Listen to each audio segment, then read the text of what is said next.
Hey, everybody. This is Dicey Decisions. We are here with our weekly one shot. It is our third installment of Author Adventures.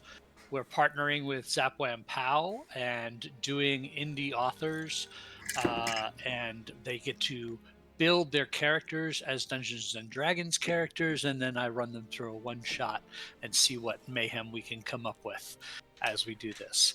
It's part character exercise, part D&D fun, and hopefully enjoyable for folks, and a good chance to kind of mix mediums between authors who write stories and tabletop creators who make stories. So it's a super fun opportunity for us. We're really honored to have all the authors here with us. Like I said, this is our third time doing this, so it seems to be popular not only amongst us as a group, but as authors in general have seemed to seek us out, and we've gained a bunch of authors to do this with us over time. So super excited. Some semi-familiar faces. Some of these authors have played other stuff with us as they've gotten to know us. Um, and obviously, Brandy from our Twist of Fate campaign as one of our primary players, and whatnot. But I'm going to turn it over to Brandy. I want each of the authors to give introductions of themselves as authors and where you can find their work and all sorts of stuff. Go for it, Brandy. I'm Brandy, right now Schonberg, but I will be transitioning to my permanent pen name BG Vandenberg as I will be marrying a DM that I know in November. And I'm going to go ahead and make that switch. So you would have found my books under Brandy Schonberg, but they are transitioning over, and I will be writing under BG Vandenberg going forward. The character that I'm playing is from my Immortal Coil Saga, which is a fantasy series about an immortal warrior who does not want to be immortal anymore. And I am not playing the main character. I am actually playing Sia, a 9-year-old girl. And I will go on from there. I will send it to Bo. Hi everyone, my name is Bo Huffman. I write cozy fantasy, so fantasy with low stakes. I drew inspiration from the world that I created, Everdorn, from D&D because I am married to a yeah, who got me into playing D&D. Um, and I created this fun world where dragons light the palace fires and enchanted mirrors see everything. So there's two books out right now. There's Desserts and Dragons, and then there's To the Moon. And I will be playing Gregor Brimstone, a dwarf baker from Desserts and Dragons. And also, all of my work is available on Amazon and also my website, boheffman.com, if you'd like to check them out. We'll go to Mira. Hi, I'm Mira. I am currently an aspiring author. I'm in the first draft of my novel, which doesn't have a working title. So you cannot find any of my work currently, as it is all still up here and half in a Scrivener file. I will be at some point publishing under the pen name J.E. Roberts, but until I get something finished, that's don't know when. So, but tonight I'm playing Madeline Montgomery from my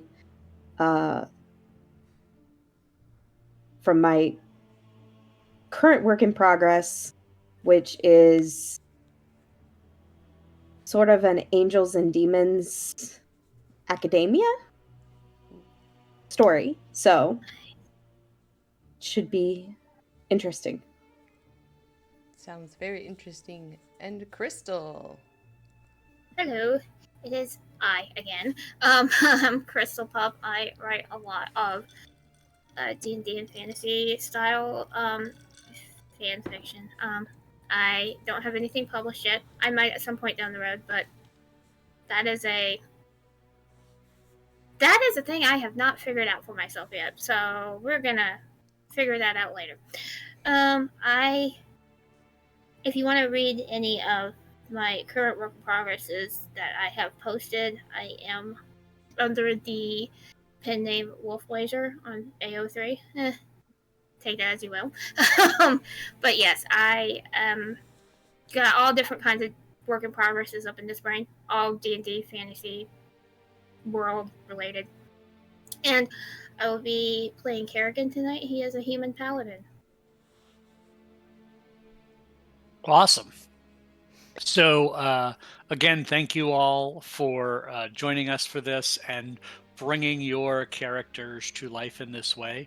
I hope it is fruitful for you as authors to experience your characters in this way, in a way that you don't necessarily experience them interacting in this way.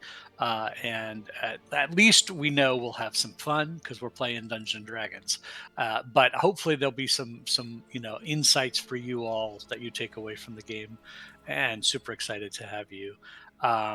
Couple of quick things, housekeeping things for the game, because new players to the stream and stuff like that, just talking about some safety things we discussed a little bit ahead of time in our Discord about any topics we did not want to touch on and cover. But obviously something might come up in the middle of a game that bothers someone. You are more than welcome to step away if you are bothered. It is not a problem whatsoever.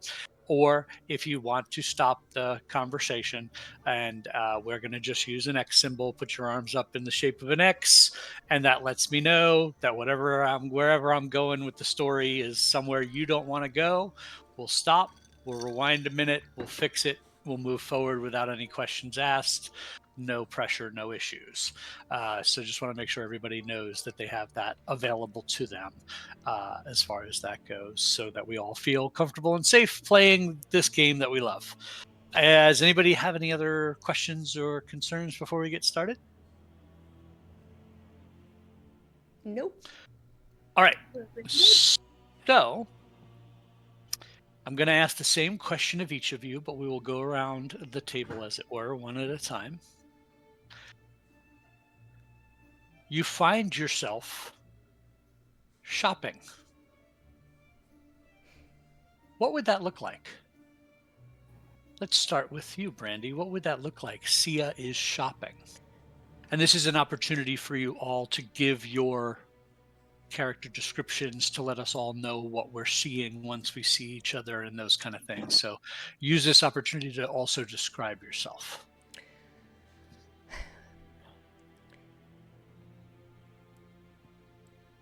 Sia is bewildered, and she has never gone shopping before.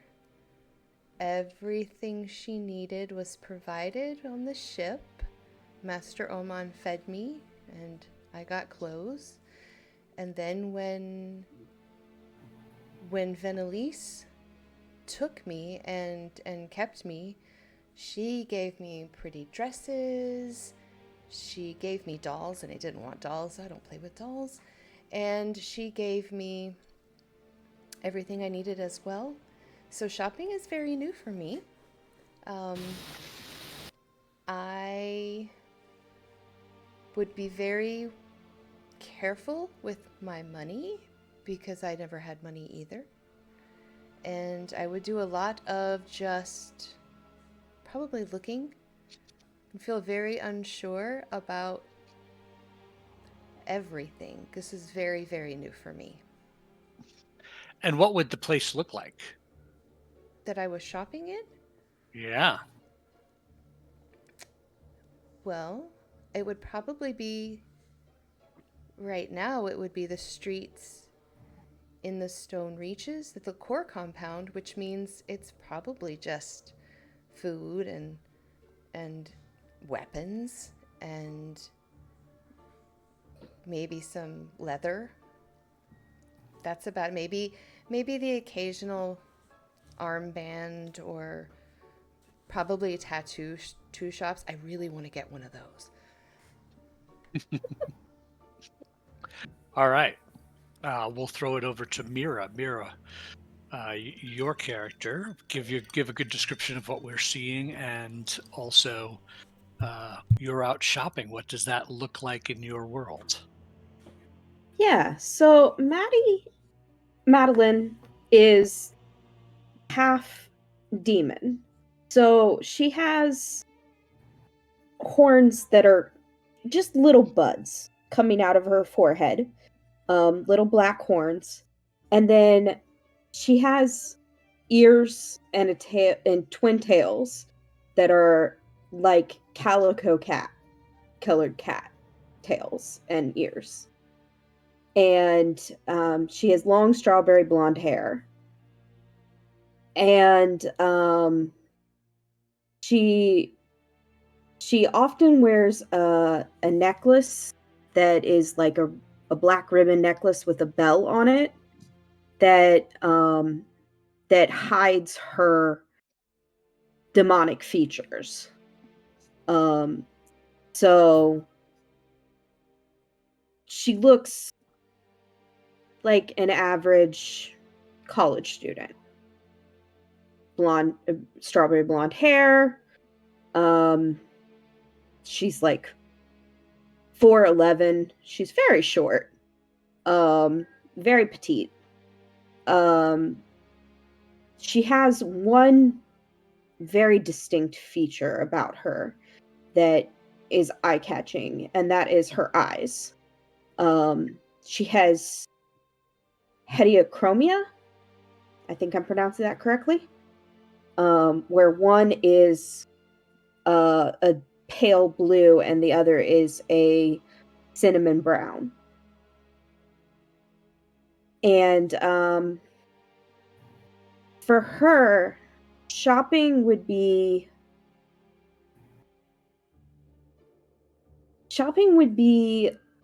a bit of a trip for probably the essentials. She got pulled from the human realm into the demon realm with nothing but the clothes on her back. And her half-brothers gave her a credit card. And let her go get whatever she wanted. So she would probably be shopping for clothes and everything a college-age girl would need. And in this world, what would the marketplace look like? Very much like a modern mall.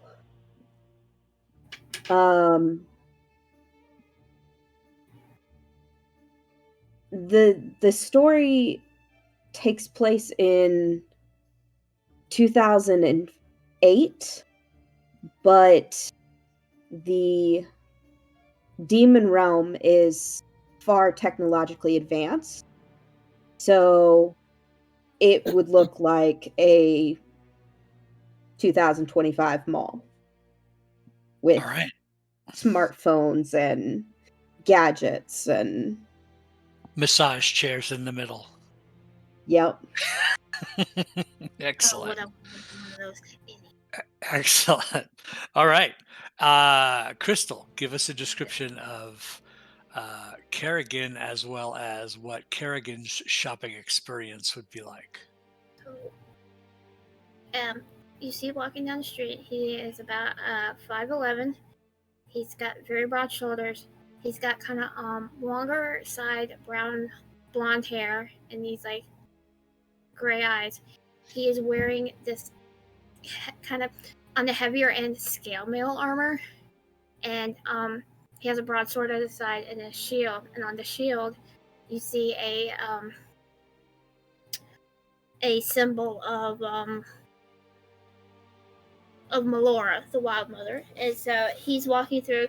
He's actually at the moment he is in Vasselheim at the moment, so it's like shops like of all different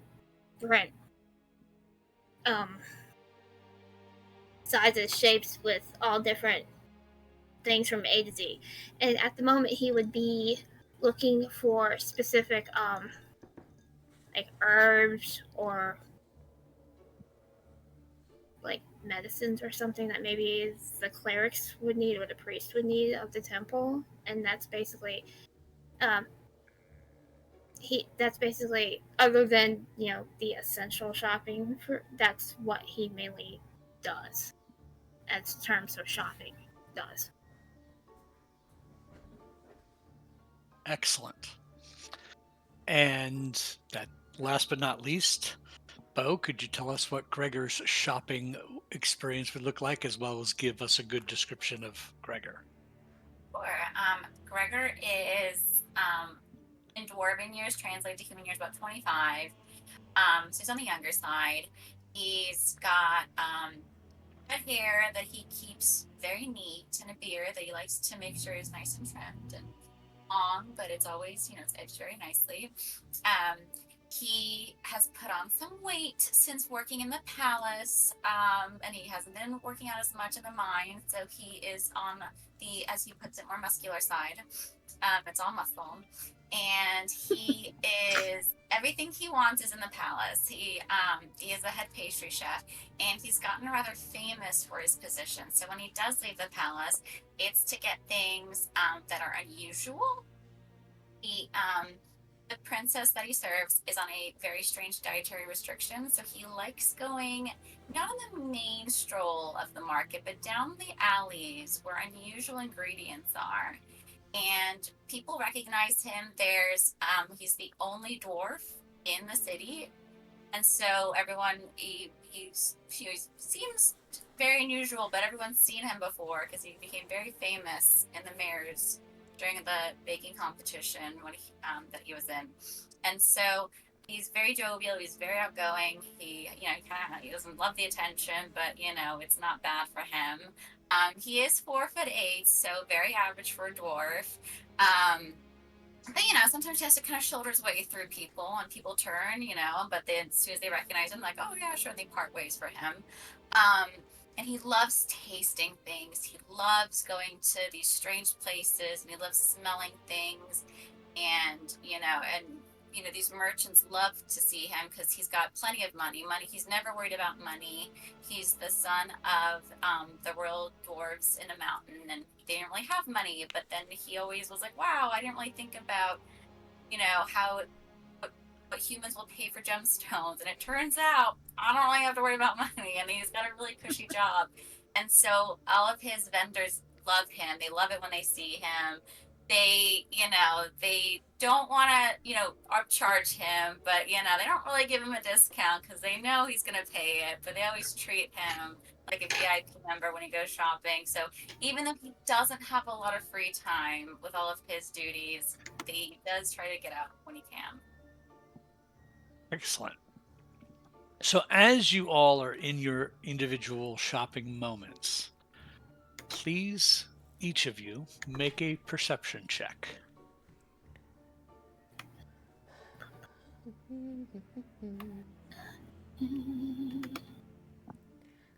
That would be a natural 20. Whoa. Nice. Was that a 6 for Gregor? Mm-hmm. All right. It was a natural 20 for a 26, actually, for Sia. Wow. Okay. A natural 19 for a 23. 23. Okay. I got a 2.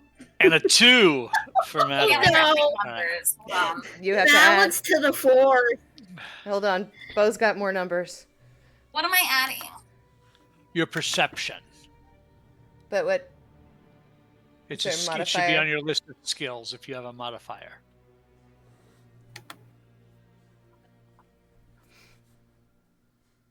Oh yeah, no, I'm a 6. You're a flat 0 modifier. on Yeah, perception. that's 0. Gotcha. All right, so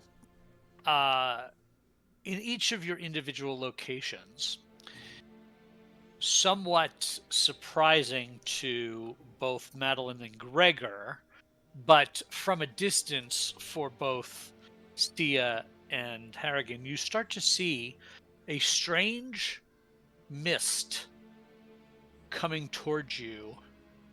And as you look at this mist and you kind of follow it, the edge of it, it doesn't seem to end as you turn.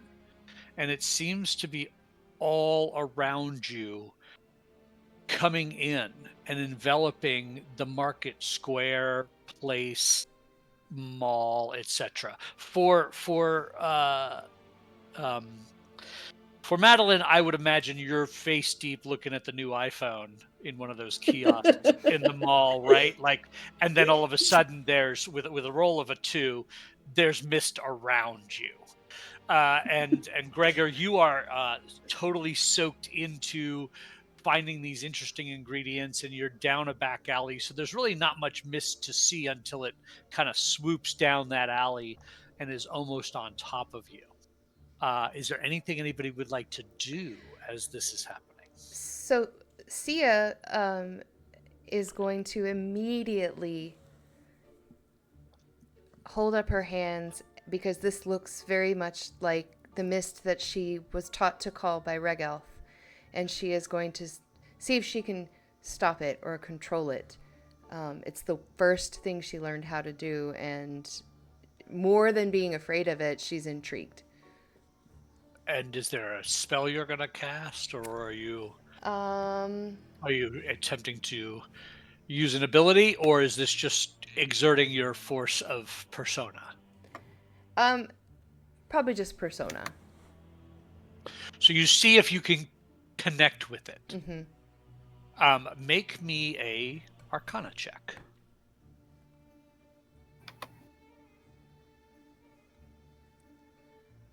That would be a 7. So as you reach out and try to connect with this, you do not feel any presence to connect to as it's slowly encroaching and getting closer on you. And you see other people around you, especially the two of you that rolled really well. You see other people around you, like looking and seeing this thing, and then all of a sudden they're kind of enveloped by this mist and they're gone. You know, it's that thick.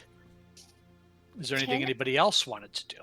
Can I use, because this would be the first thing that would pop into Kerrigan's mind, is something's not right. So he would use a divine sense, which would help detect any celestial fiend or undead within 60 feet. That is not behind total cover. Okay. Let me ask you a little bit about the world that he's in. In this marketplace, would those types of creatures exist? You got a point there. No, I'm just asking. No, you do have a point there, considering where he's at. That's not that's not something that would be very common, no. Right. So if this presence was there, you would know something was up. So all the people around you are not pinging as those kinds of creatures. However, in the mist itself, you have a massive presence of what did you say, celestial? Celestial fiend or undead. You have a presence of undead and some fiendish as well. Oh, that ain't right. And this is slowly again creeping in on you. The other two, it's on top of you already. Is there anything you would want to do? Are there sounds, or is it a silent mist? You do not hear any sound coming from the mist. As a matter of fact, the sounds of the market around you is getting lessened as the mist encroaches. The sound that's engulfed, like the sound that was coming from the table that just got engulfed, disappears. Sia's gonna call out for Thera, her bear, but I don't know if her bear hears her. Okay. Go ahead, Bo. I was like, Gregor doesn't know if this is normal or not. He's not really a city dweller.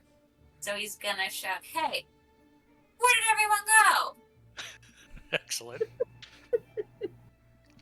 Excellent. Anything for Madeline? Madeline would probably shout for Jared because she was shopping with Jared, and she would take off her necklace so that her um, demon parts become more apparent, and her hearing becomes more heightened when she does that. So she can hear better to hear if Jared is somewhere in the mist and responds. So you get no response from hollering out to Jared. For Sia, you get no response from your bear. And at this point, the fog has enveloped you all, and you are all in this thick mist that you cannot see anything through. You hear like whispering voices, not intelligible, but you just hear like all around you as you are in this, and you feel things moving around you in the mist extremely fast. Things moving that fast should be displacing a natural mist, and they are not. Oof. They're not displacing the mist whatsoever. I need another set of perception checks. Using that die. Why do I choose the one that I can't read very well? That would be a 7. 15? 7, 12, 15, 2. and a 2. All right. Oh. All right. So all of this movement, all of this strange sound around you lasts for a short period of time. Does anyone attempt to do anything while in the mist? At this point, Sia is just going to get very scared, and she's just going to stand very still and keep her eyes open and her ears. She's listening, and she's just very, very frightened. Okay. Anybody else have anything they want to do while in the mist? Madeline's frightened, but her frightened is aggressive. So she is like claws out, just attacking the mist with like random swings. Okay. Make me an attack roll. Oh, let's go. Okay. Actually, at disadvantage. So. Strike at disadvantage. Mhm. Okay. That's a 6. Okay. So you kind of trying to time it as you feel these things moving rapidly around you. You swipe and you get nothing. You're unable to catch something, but you think something was right there in that moment. And after, go ahead, Crystal. You had something. I was gonna say, I think feeling this large presence of, if I remember correctly, you said fiend and undead energy. There was some fiendish and undead energy. Now that's an instantaneous thing. So it was Yeah. when you were outside of it, Mhm. you sensed it in the perimeter, but it's not still active. But I could correct, but I could presume that energy would still be present around me, even if I wasn't. Yes, you can't use that power to pinpoint anything, but right. you are now in amongst where you were feeling that energy. So you can assume that.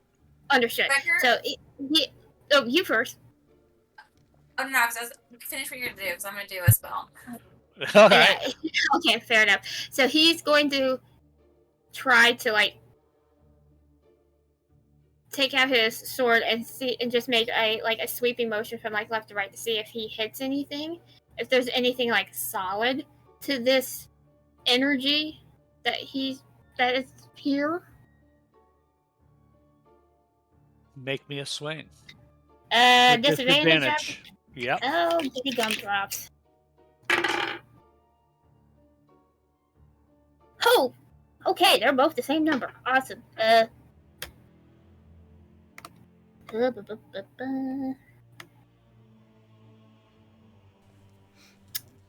can math. 22. All right, so you definitely hit into something. Give me some damage. Ooh.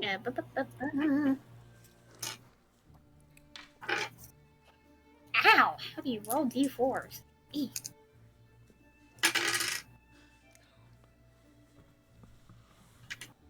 6 slashing damage. You hit into something and you hear a very high-pitched yelp of pain, and then a slight laughter as it moves off. Laughter. I don't like that. Okay. All right, Bo, you had something for Gregor. I decide if I want to be brave or not. I'm gonna be brave. We're gonna throw grease.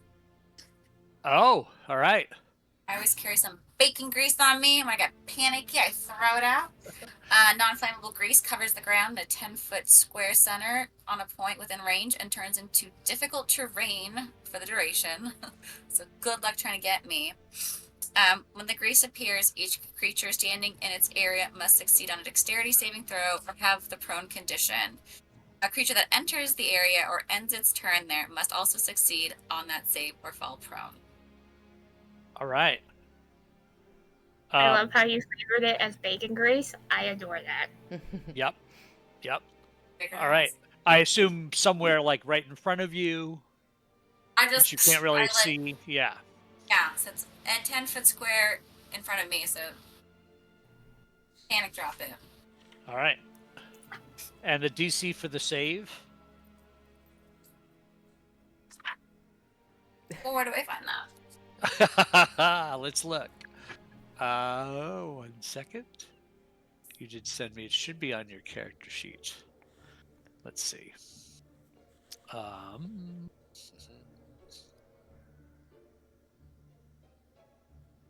Looking real quick at what you sent. There we go.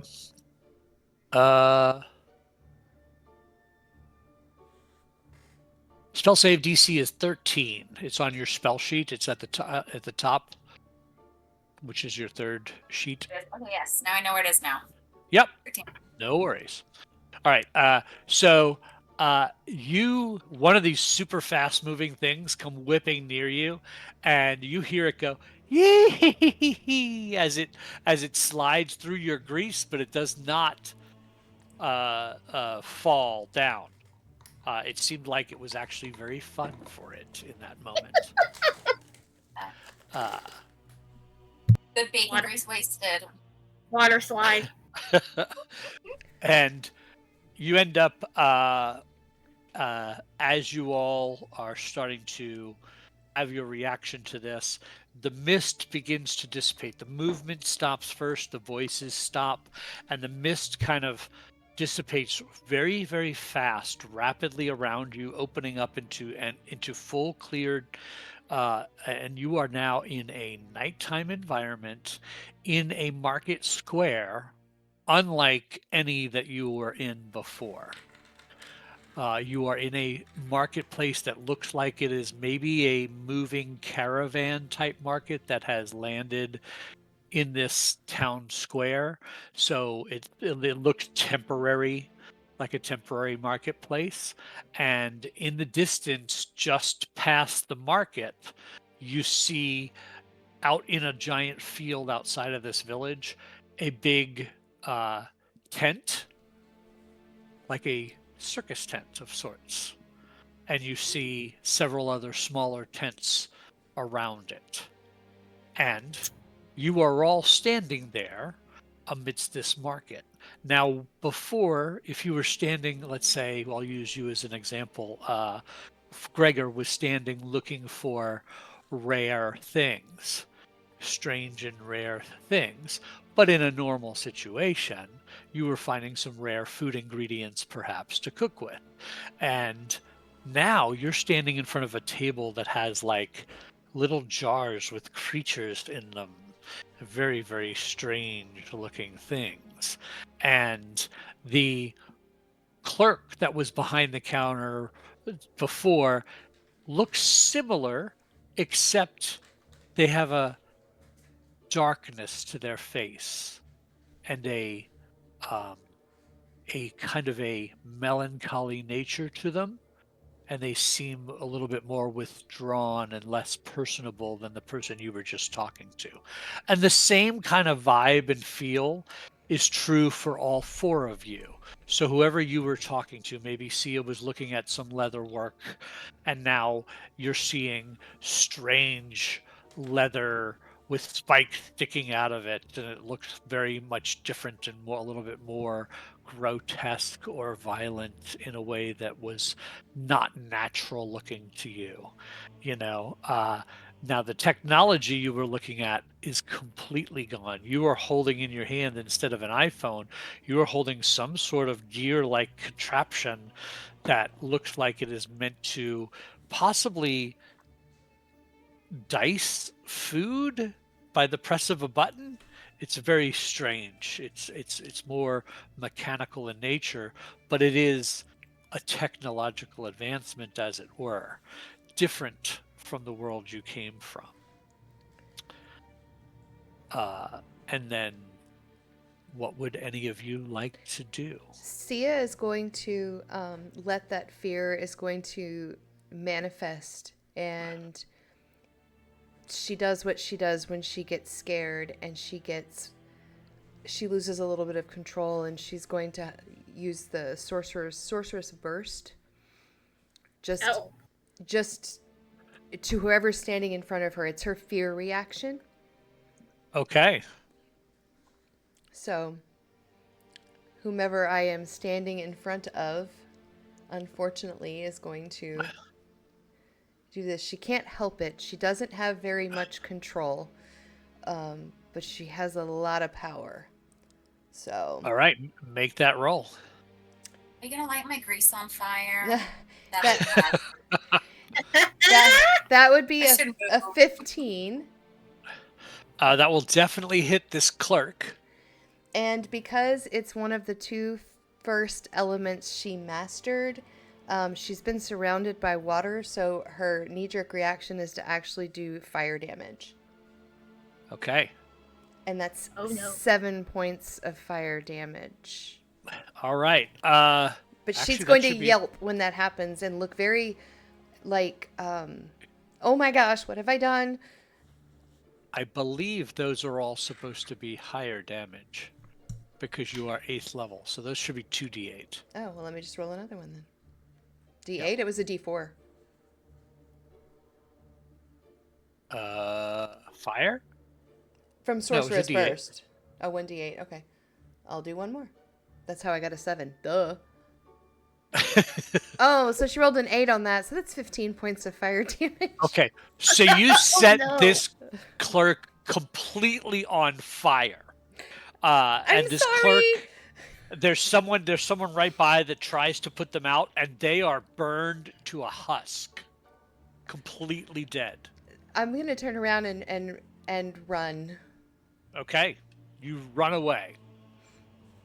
But so you all see this. You all see this little girl who reaches out in a panic, sets this merchant on fire, and runs. And I didn't describe her before, and I'm so sorry. She's slight. By all means. She's very slight. She is 4'5" at best, and kind of rail thin, and has shoulder length, kind of wavy, curly-ish dark hair, but she has very peculiar silver eyes. Since we've incinerated someone already, we should probably go to a map. Give me 1 second. I said I was sorry.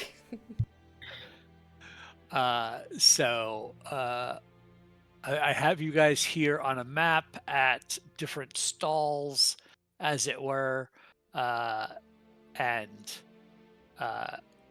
this place again. This map does not necessarily do justice to um, how drab this village seems to be, and how this map is far more colorful than what you're actually seeing in person. It is just representative. Imagine the map through a black and white television lens. Right. So you are Sia. You would have had someone in that stall got set on fire, and you are it's happy for you to be able to move yourself. You should be able to grab your token and move it. So I think Sia is just gonna turn and run as and she's probably gonna bump right into Madeline. All right. I'm sorry. Madeline's gonna be like, whoa, kid, I'd say it's fine, but I don't rightly know what's going on. You look nice. Will you hide me? Please hide me, please.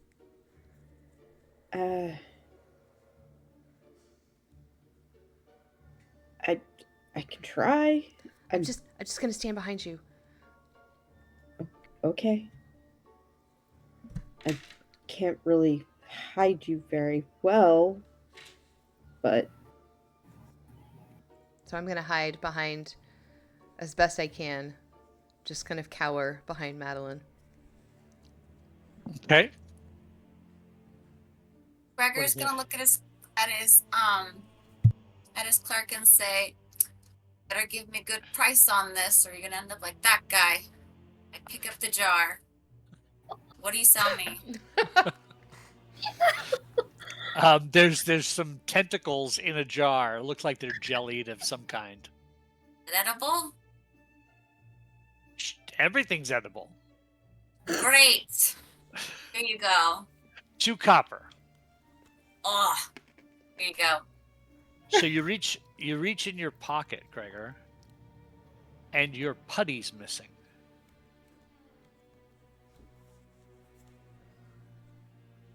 Well, good luck trying to figure that out.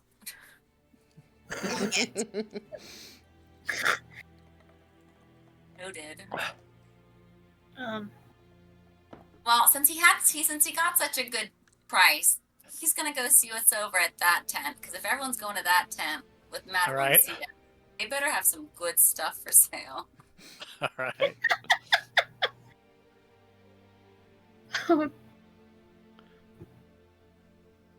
Boy, what's this tent selling?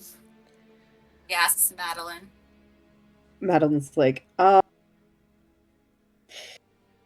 be honest, I don't really know. And she just hands it to him. She's like, it might be for chopping food. I'm not really sure. It's definitely not an iPhone. Let me see this. There's a gnomish man behind a table here, and as he sees the two of you come over, both Sia after what she just did, and now you, he's like, just take it. It's yours. It's free. It's on the house. I don't want any trouble. How do you use it? You put your produce inside, and you press that button right there, and it dices it all for you. All right. A good price, thank you. Puts it in his pocket. Yeah. And he hasn't, like, he's the whole time he's saying this, he has not taken his eyes off the little girl that just burned someone to a crisp. Sia's gonna kind of keep her eyes cast down, but she's gonna look around because she's still super intrigued, even though she caught someone on fire. Whoops. As you're trying to, stay hidden, Sia, and stay behind your friend, you do realize you do not feel the whistle on the lanyard around your neck where it normally is. It is missing. She's gonna get really scared again. really, really scared again. What does that mean? Nothing. I don't want to know it. I don't want to know what that means. She's gonna feel it's gone, and she's gonna look at the gnomish man and say, "Did you take it?" My hands have been back here behind the table the whole time. I don't know what you're talking about. Please don't kill me. Why, what's missing? Gregor asks Sia. My whistle. From Master Oh. Oman, my whistle. I always wear it. There's a pickpocket. And he looks at Madeline. Are you missing anything? Kind of like this. Is the watch missing off her wrist? Yep.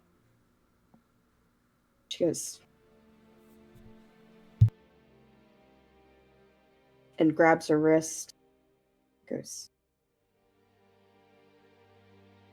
yes. Yes, I am.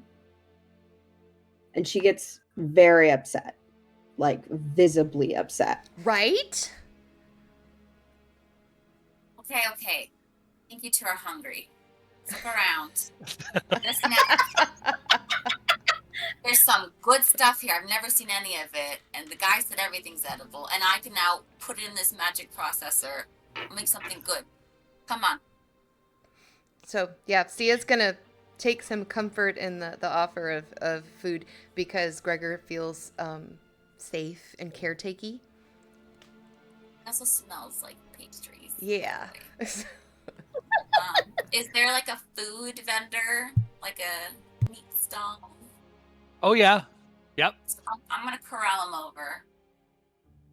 Yeah, you see there's looks to be some sort of fire pit at one of the vendors has a fire pit going, and it looks like they have some strange, large rodent-sized creatures on spits.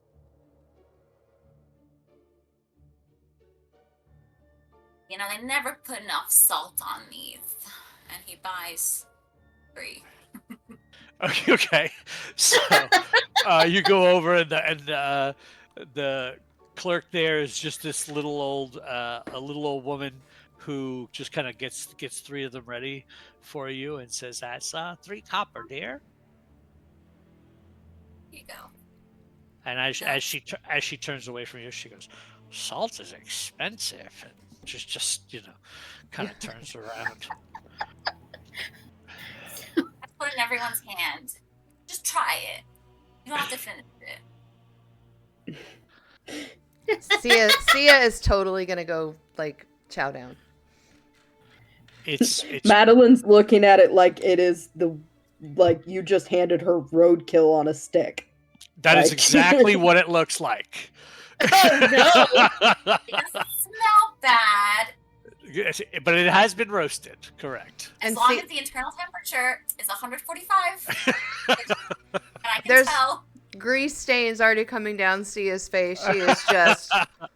This is just like what they would feed at the core compound. All those soldiers just eat anything. So she is just. She's munching. She's rage eating. She's fear eating. So as you think of those soldiers, it kind of crosses your mind that you did just kill a person in the square, and you see no signs of any authority figures here, no signs of any armed guard type thing happening as you have come through. You think that should have caused something. Sia's gonna be actually comforted by the fact that nobody really freaked out, because where she has been the stronghold of the controlling family of the Reaches, and they're very Hunnish. They're very warriory, nomad-y, survival of the fittest, and so having offed somebody in a pretty gruesome way might very well not have gotten her in trouble. And so she's scared that she did it. She's a little worried, but the fact that nobody's freaking out about it doesn't mess her up too bad.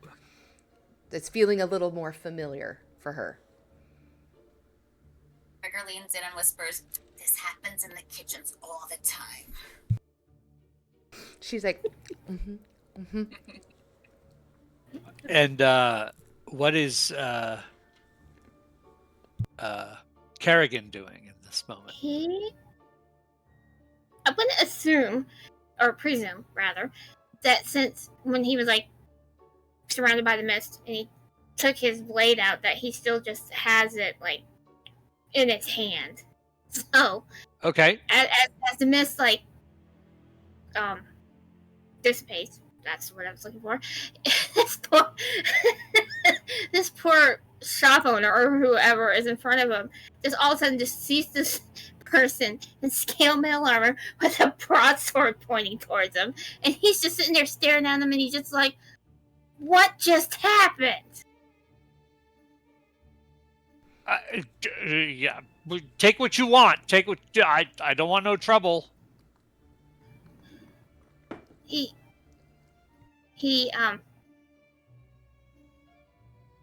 just takes a deep breath, and he will like put his sword down to the side. He's still holding it, but he doesn't have it like aimed at anybody at the moment. And he's just like, and he kind of gets a better look around, and he's like, and he asks in a much like less confrontational manner. He's like, "Where are we?"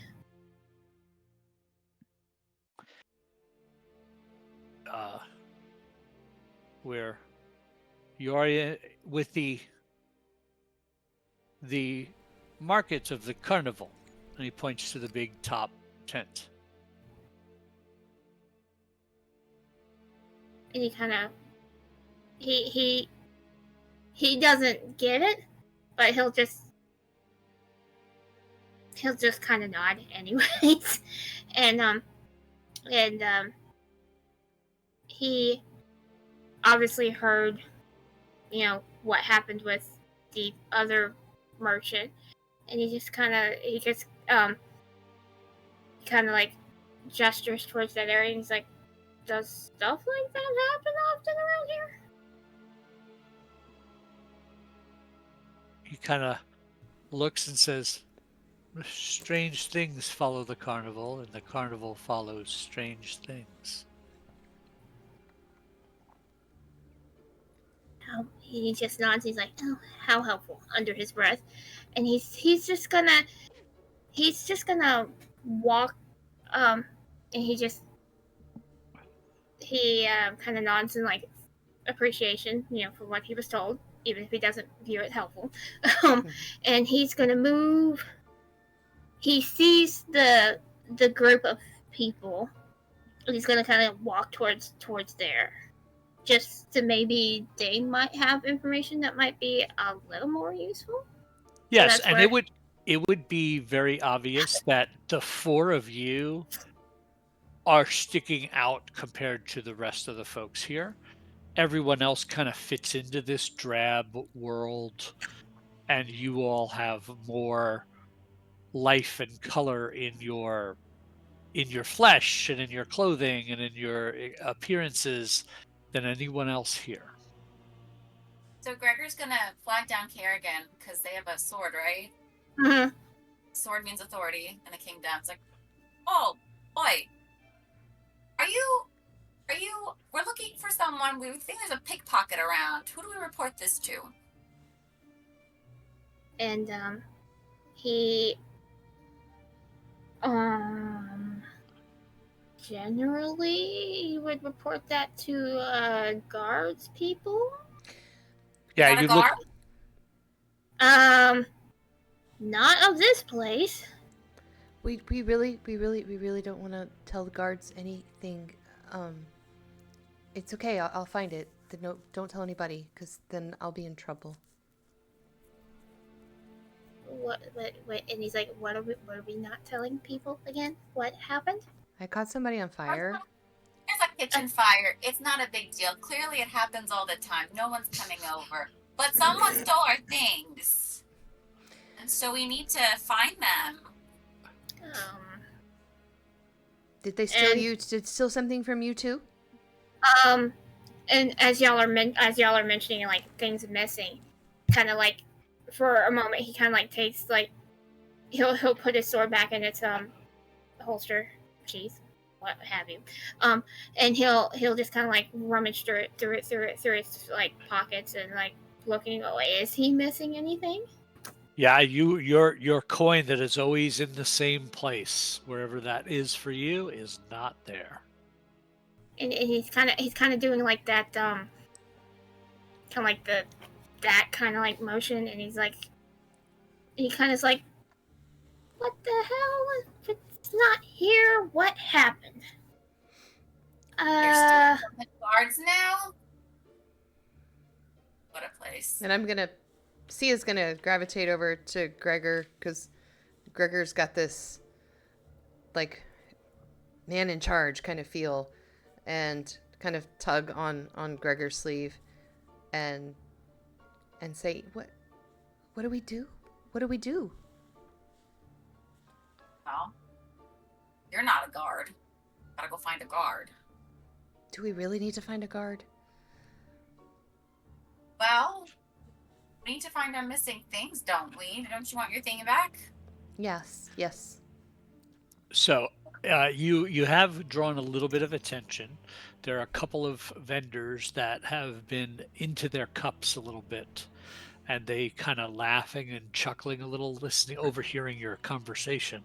And one of them is like, "We don't need guards here. We are perfectly fine without authority." Who do you report your thieves to? Someone steals something from us, we steal it back. That seems like a good And- idea. How do you find them? I don't know. I've never had anything stolen from me.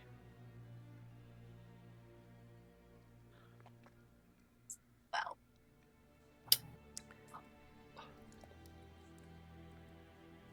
Why don't we go and... You said there's a circus big top looking thing. Uh-huh. Let's go over there. Let's get away from here. Because if I stole Okay. something from somebody, I wouldn't stay in the same place. that's a good point. Let's go. Yes. Okay. I grabbed Sia's hand. I said, whoever wants to come with us can come. Start going towards the tent. And Kerrigan just shrugs and follows, and thinking to himself, this is going to be a problem. And he just kind of lets out this long sigh, and he just follows the two of y'all. Sia's gonna keep turning around though and looking at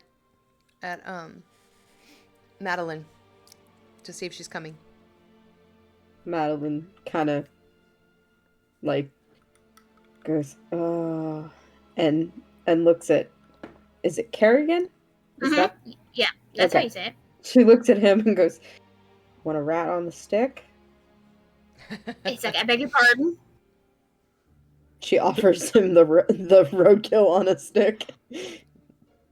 He kind of just stands there a little like speechless for a second, and then he grabs it and he just goes, sure. And he isn't quite sure what to say. Right about that time, Sia's finished hers and just drops the stick as she keeps walking. I love it so much.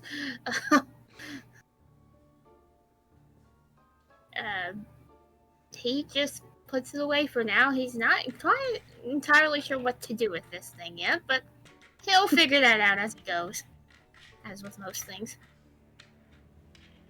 So as you head out towards the big tent, you do see that on the roadside there are several wagons that are pulled off to the side, kind of circled up. There's like, must be where the people who are, uh, manning the marketplace and this carnival live, right? There's a bunch of different wagons and such.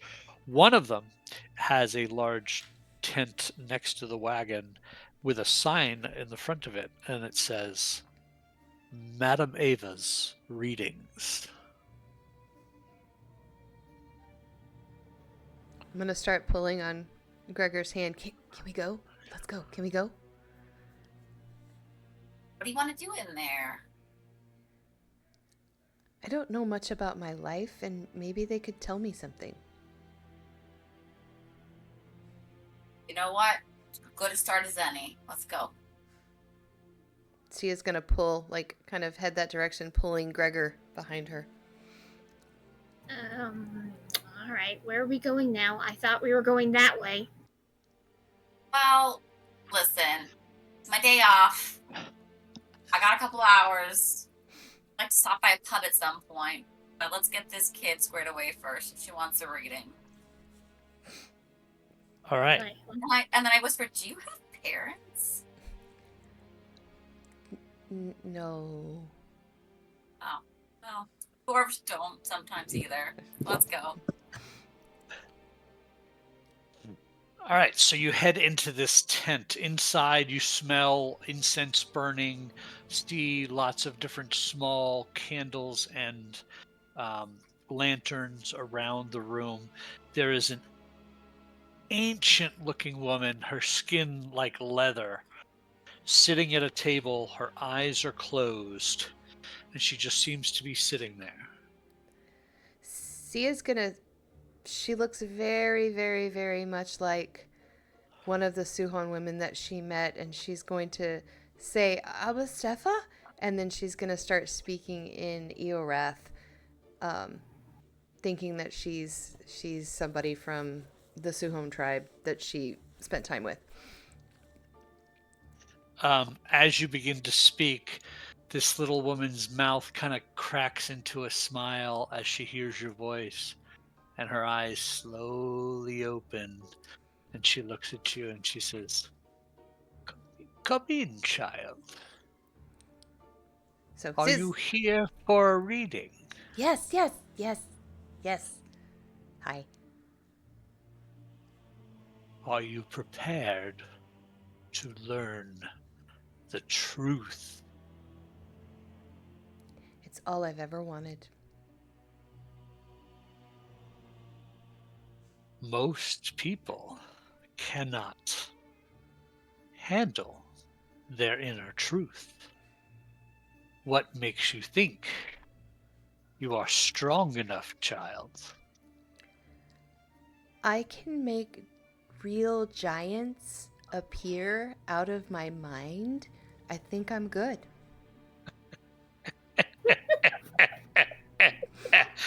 I'm sure. Carrigan was. This sounds like television nonsense. I'm sure you can, my dear. I'm sure you can.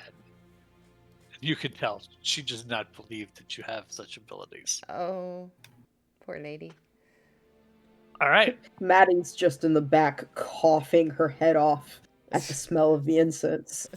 All right. and Kerrigan's just like, he's kind of like, he is also kind of more towards the back, but he's just like, he's just keeping an eye on everything. Like he's looking around. He's like, he's thinking like, what if something happens? Where would be like a good exit, and if need be, where would be a good place that I could potentially make an exit if I have to. So he's just looking around, being very like paying attention at everything, and just letting the two of them or three of them chat. All right.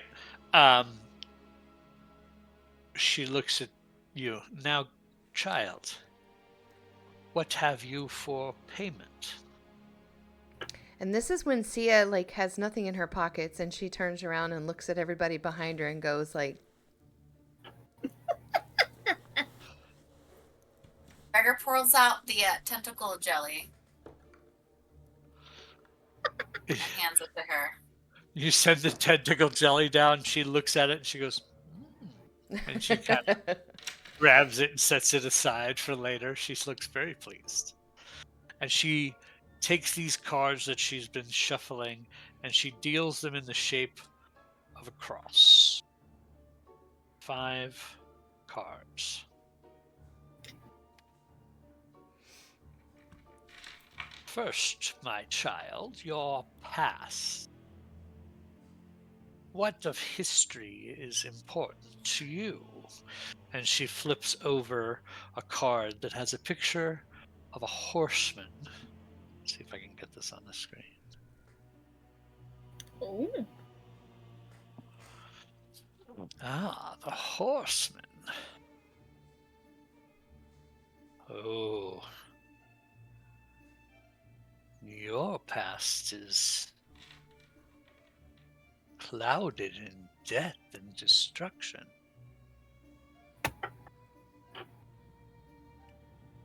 Okay. Yeah. Hmm. She's just Then- gonna stay very quiet. Because it's very true. And she says, this card will tell you what will protect you. And she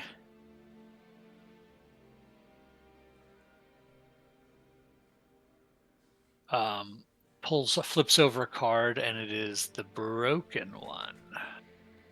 Oh. Oh, what does that mean? And she says, oh, someone who feels incomplete will become your protector. At this point, Sia's going to turn around to everybody and look at all three of them and size them up.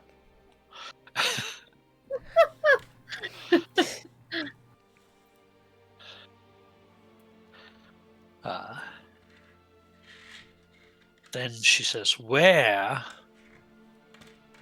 this next card will represent the source of your power. She's like,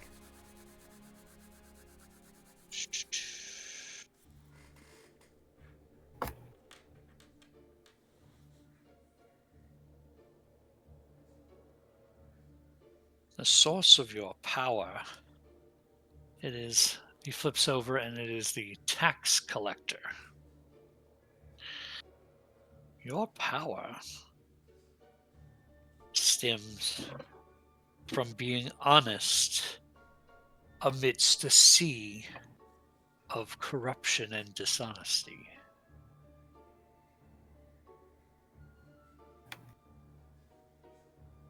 she's just thinking. This next one is who you can trust.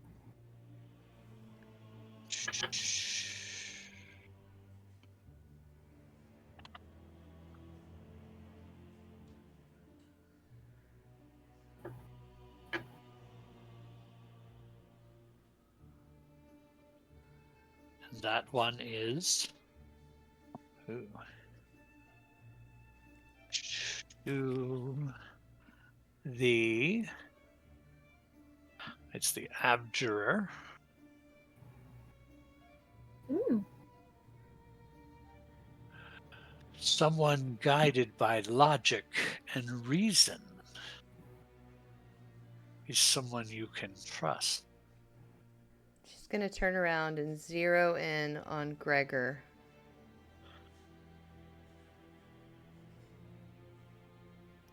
You're pretty logical, I think. You make sense of everything, at least in the last 5 minutes. On there. And the last card is what do you seek? And flips over the artifact card. Mm. Some physical object that must be obtained to That- move forward. That's so true. Is it now? She's for real. Of course I'm for real. I mean, we're looking for these things, and you just said we were looking for these things, but we didn't tell you we were looking for these things, and you knew we were looking for these things.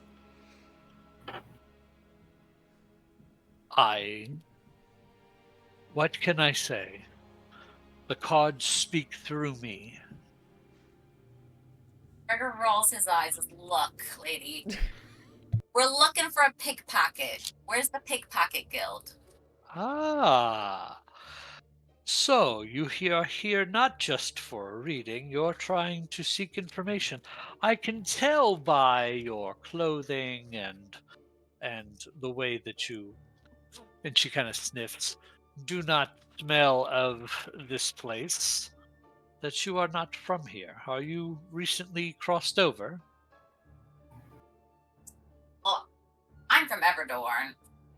Where are we? Which I think I took a wrong turn. Where are we now?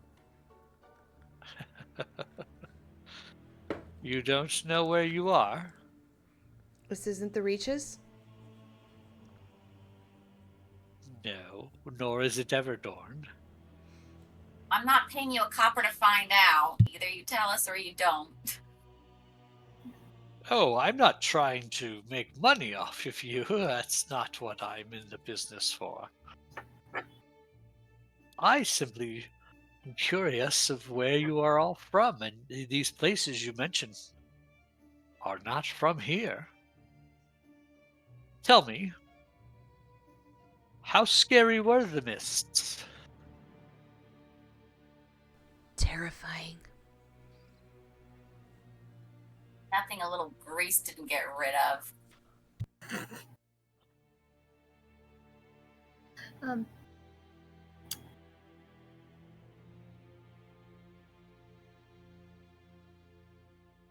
Harrigan's gonna speak up, and he says, there was a lot of undead energy within that mist. Why would the undead want to bring us the living to this place? Well, it depends on where you were crossing over from and where you were crossing to. You have made your way to the carnival. You are no longer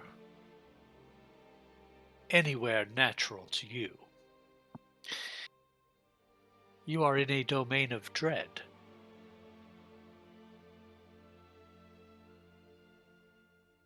Is that like a fairy mound?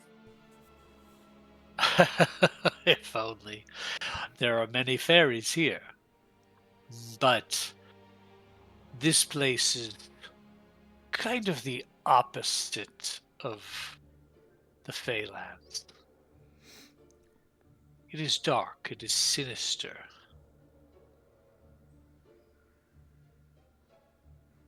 I think we should leave, guys. I don't want to hear my cards anymore. Not being very helpful anyway. You'd think someone would know to be helpful when someone comes and gives them good payment for questions. I have given you a full reading, and I am giving you free information now. I don't understand why you are so upset. But since you are all mist travelers, and she kind of smirks at that, she says, you should know that in order to leave this place, you will need a mist trinket. The ones that were taken from us? Yes. So we get our stuff back, go home.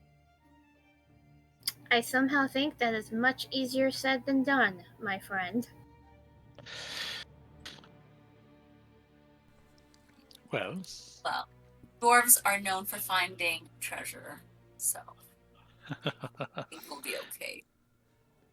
Where should we go? when did you lose your trinkets?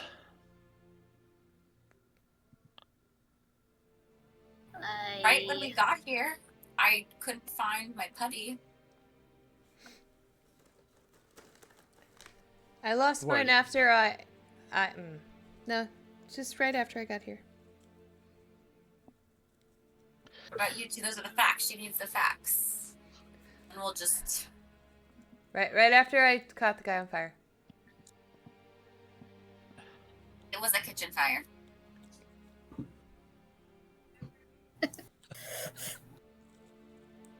So you're saying you lost your items here in the marketplace? Well, does the mist take things? Oh, you might have lost it in the mist then. If that's the case, it would likely be the Fae. They are pranksters in the mist. Where do we find them to ask them? Well, just outside of the village here, there is an old hut. Used to be a coven of witches lived there. I believe that is where the pranksters have decided to take root. Yep. Are these... Do they take payment? What do they want? Do they want money for the things? Could I catch them on Well- fire? Can we catch them on fire? It depends on who they are serving. Most often, Fae serve a higher power. Depends on who they are serving. Some of them are quite violent, and you should be prepared. Hmm. Maddie will, between coughs, say something along the lines of, spicy incense, can't breathe, and then proceed to say, why should we trust you?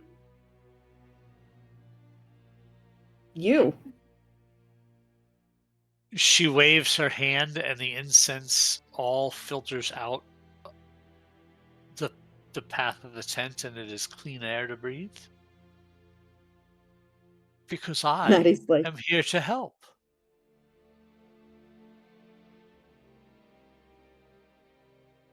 Alright, which direction is this witch cottage in? She gives you a direction of a path into the woods that leads towards where this cottage is. Alright. Let's go. do we Let's go. believe her? Like, can I insight? Please. Okay.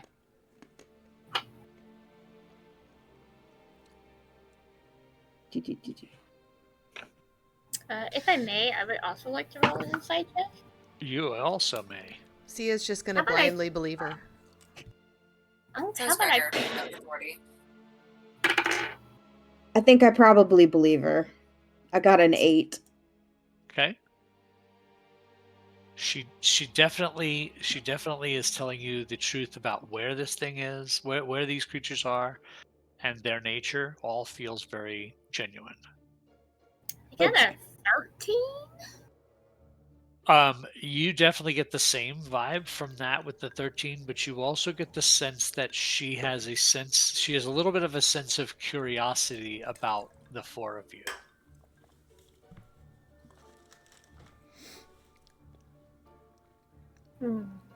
Let's go. Let's go. Come on. So, Yep. as we go out, I look at C and I say, by the way, my name's Gregor. Hi, I'm Sia. I see ya. And he's like, well, if we're gonna be doing this together, might as well let y'all know who I am. Kerrigan. It's here again. And then we all three look at Madeline. Madeline Montgomery. You have pretty hair. Thank you. So is She's there any- also Go ahead. she's also the odd man out because you're all like from D&D style worlds. She's wearing a Free Hugs t-shirt and blue jeans and flip-flops. I Like- love that so much. She is modern to the core, Love and it. Love it. Gregor just assumes you're some elf. I love it. Free hug t-shirt, scale mail armor. Love the juxtaposition right now. Mhm. yeah. Right. So I don't know if you guys can see my character, but Gregor's wearing a colander on his head with a muffin tin strapped to his chest. Because he got too tubby for his chainmail, and so he just uses baking equipment as armor now because that's what he has on hand. I love that so Nice. much. I didn't notice that until you said it, and I love it. And his weapons are a meat cleaver and a rolling pin. Hey, you can really hurt somebody with a good rolling pin. His stealth is like -10. He's clink clanks everywhere. I have no stealth either, so this is gonna be lovely. All right. Alright. So, is there any other preparations you would like to make before heading off towards this hut? I don't think so. Sia doesn't. No, I'm good.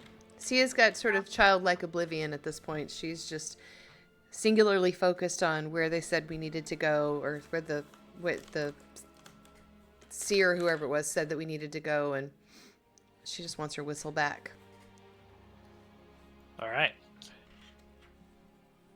So, as you all head off into the woods, are able to follow the path set out by Madame Ava and head in to find this hut. And that's where we're going to take a quick break. So, we're going to refresh our drinks, take a little bio break if we need it, and we will be back in a few minutes.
Hey, everybody. We are Dicey Decisions.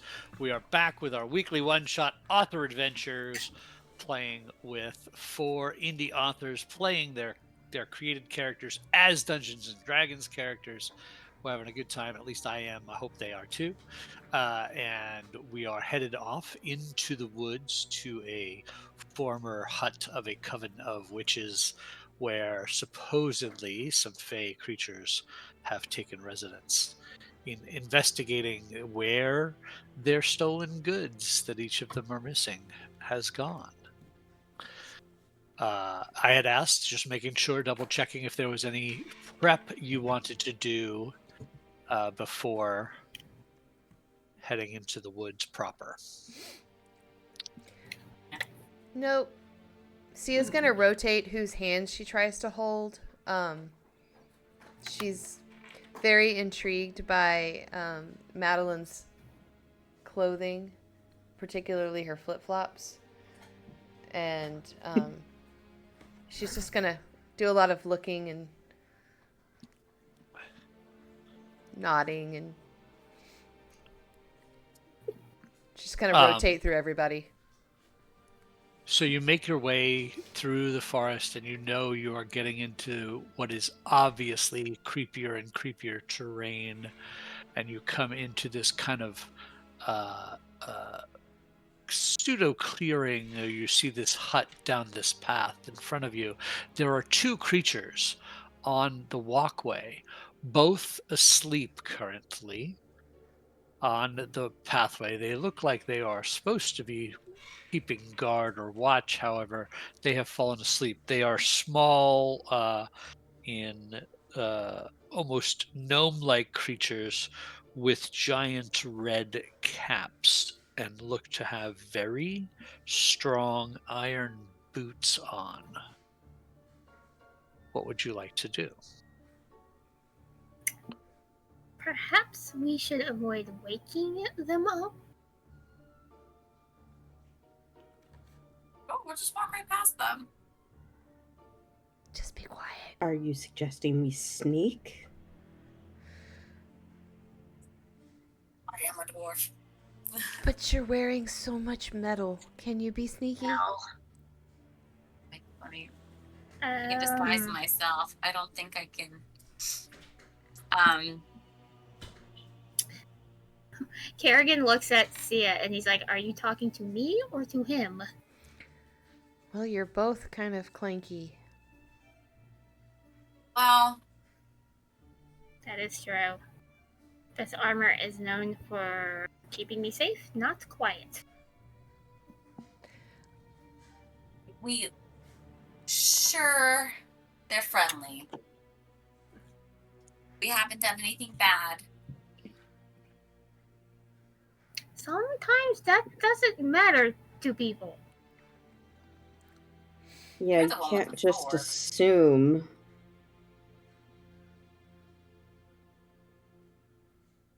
We could just try, and if they wake up, say hello.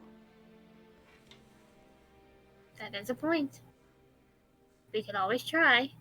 I'm not promising success on my end. I could go first, and if they're mean, I'll just catch them on fire. Brilliant plan.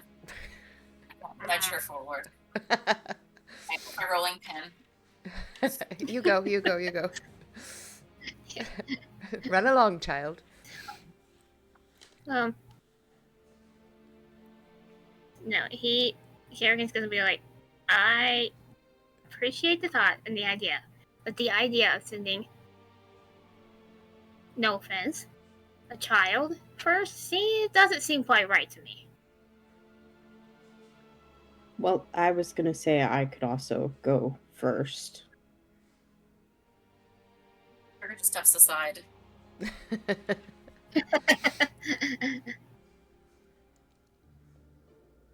I'll go right behind you. Let's go. Okay. Yes, I can't speak for Gregor, but I would follow it, kind of close by. Excuse me. So we're gonna move up, I guess, from the back. Okay. Yeah.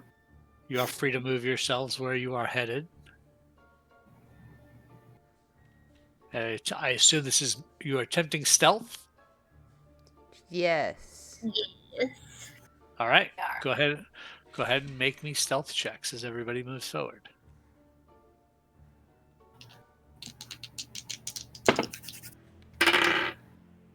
$16. Okay. 11. Okay. 2. Mm. 2 and As expected here again. 13. okay. So, let's see, 13. What was that? 13, 11, See, I had 16. and 2. That went as well as I expected it to. All right. So let's see if they woke up. The first one did not. And the second one has not at this point. So you are Okay. able to get that close. That was about one movement with stealth, which is at half speed. So you were able to you close that distance. You do see these two are snoring heavily. You see some remnants of a couple of small personal kegs of beer on either side of them.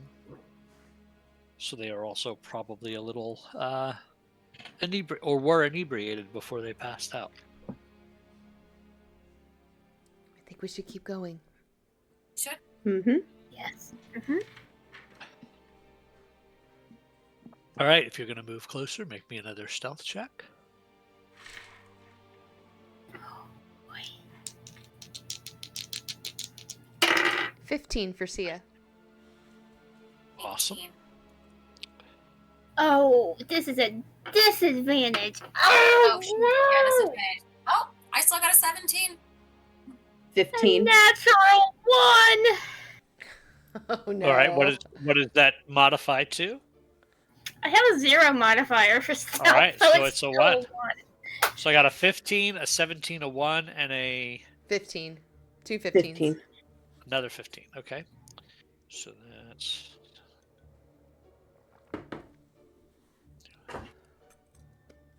It's actually better overall than the last one. All right. So that one does not hear you. The other one, oh, that one hears you. So one of them just goes and stands up, the one closer to the house, and says, "I thought I smelled blood." Let's roll some initiative. Ah. Dang it.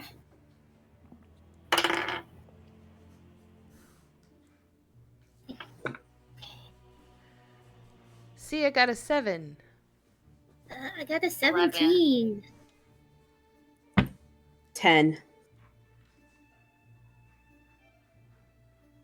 So Sia had a 7. Yeah. Who had the 10? Maddie. Maddie. Who had the 11? Gregor. And then I said 7. I heard 17. Was that Kerrigan? Yes, it was. So he says, I thought I smelled blood. Wake up, you fools! He says that real loud. All right, so at the very top of the round, appearing out in the woods,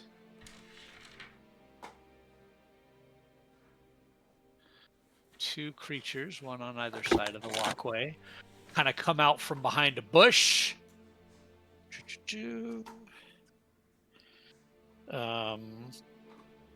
These are in what look to be studded leather. They are carrying bladed weapons. And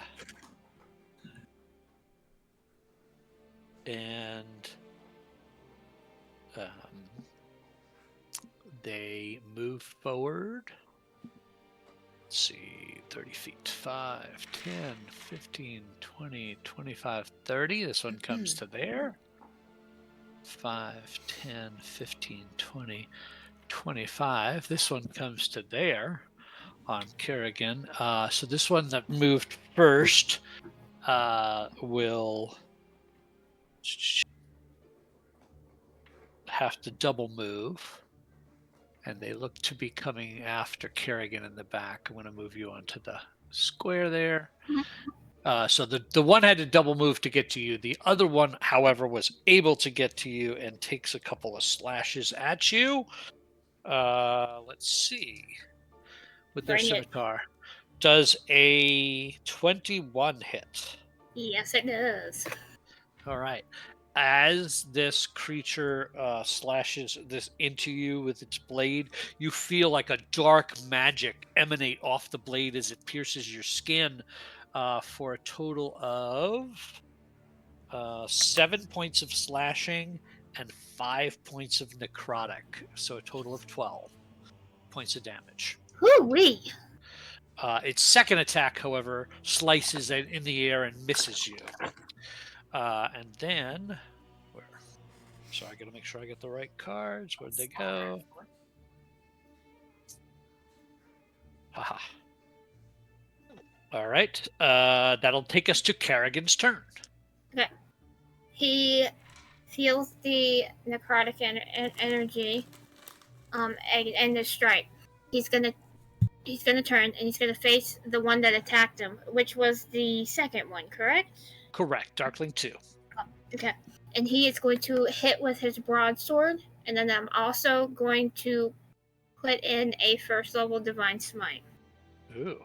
You don't have to declare that until you hit. Oh, okay. I'm sorry. My bad. That way you don't waste the attack. Right. Fair enough. So we'll just see if it hits first. Yep.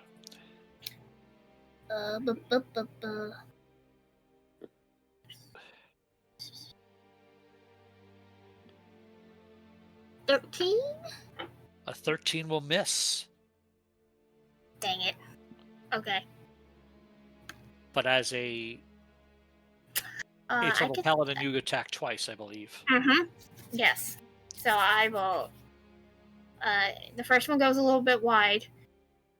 And so I'm going to...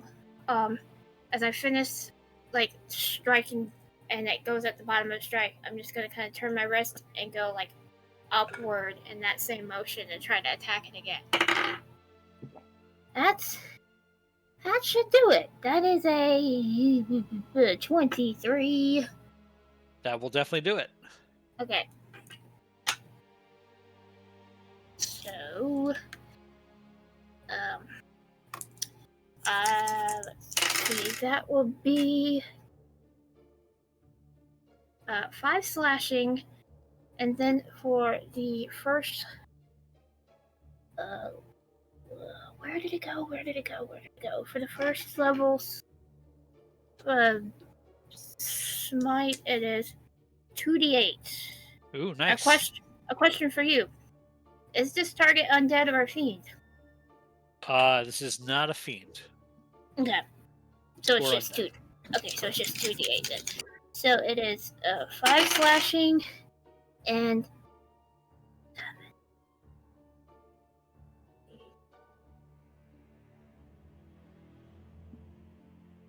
Holy mackerel, and 7 radiant. Okay. It howls in pain as your blade slashes across it. It is definitely not happy about that. That will bring us to... I keep losing the card because I'm shuffling too many things. 1 second. There it is. You stay up there. There we go. Perfect. That'll bring us to... Oh, my turn. So... Oh, no.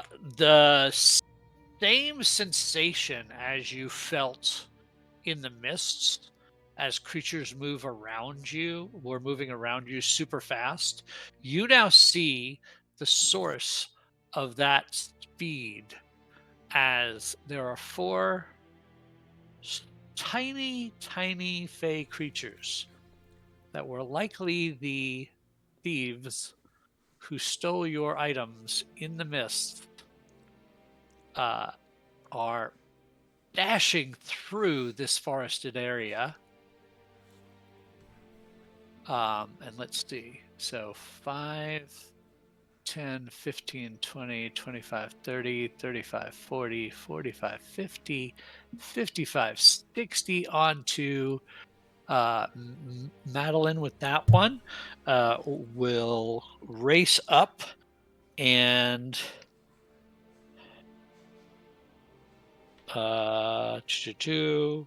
it attempts to strike you with its dagger. Does a 23 hit? Yes. Okay. It does 6 points of damage as the dagger pierces into you, and it is going to move away, continue its movement. So you can make a attack of opportunity, as could you, Sia, Okay. if you have such a way to do so.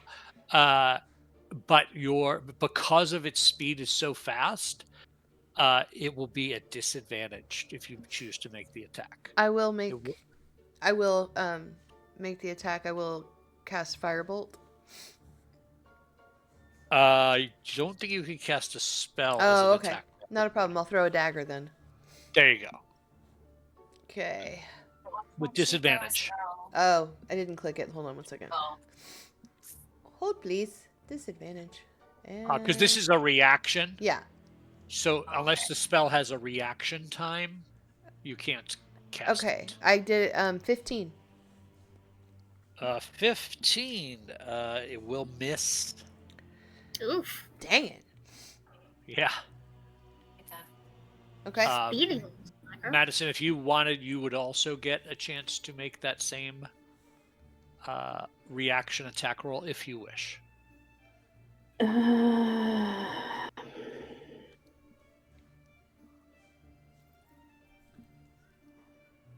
Yeah, I can try.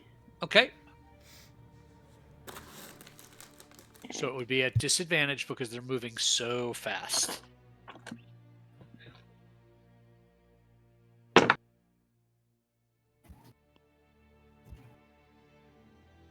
That's only a 10 to hit. That will miss. Yeah. Okay. The next one of those creatures will come up and attempt to do the same thing on Madison. Attack. Oh, this one's only going to be a 12 to hit. No, misses. All right. Assuming nobody has another reaction, it will zip away as well. Then in the back, we've got 2 more. So, Gregor, you got one coming up on you. Ooh, that's probably going to hit with a 26 to hit. Oof. That is 7 points of damage. And if you would like to use your reaction, it is going to burst away. You can make an attack roll against it with disadvantage because it's moving so fast. yeah. So I can't use a spell. I can use a weapon though. Correct. So I'm gonna roll. Unless you have a spell that has a casting time of a reaction. Because that's what you're using as your reaction. Oh, I see. There are very few that have that. I know. Thanks. Now they're all actions. Yeah. And I rolled an 8. So you swing at this thing and that misses. Assuming you don't have a +8 to that roll from your abilities. Because if you rolled an 8, you also when you're rolling attack rolls, your weapon should have a modifier. I have 7. 7 modifier, you miss by 1. Okay. And then I'll cast another one Frost. comes up and tries to do the same thing to you. He will miss, and he will zip off. These creatures are having a blast, laughing at them, zipping in and out at you all, as far as that goes. That will bring us to Gregor's turn. Okay. Well, the others are too fast for me, but I see this Darkling coming up on Kerrigan, and I throw a firebolt at Darkling number 1. Go for it. Yep. Are we all little pyros in D&D? Oh no. I'm sorry? Got a nat 1. Oh, zing! Goes flying off into the distance to no avail. Anything else? No. Okay. That'll take us to Maddie. Okay.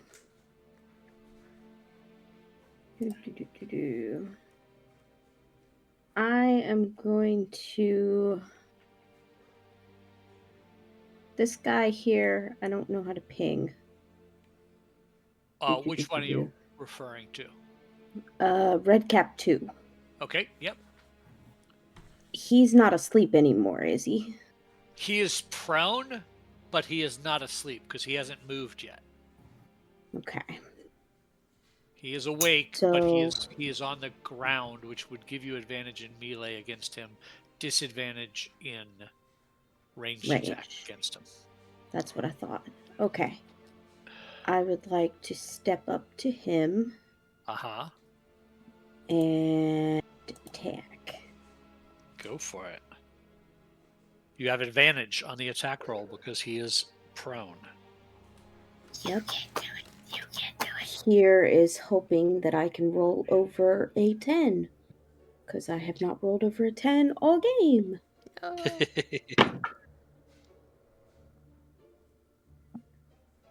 Okay. That's an 8 and a 19.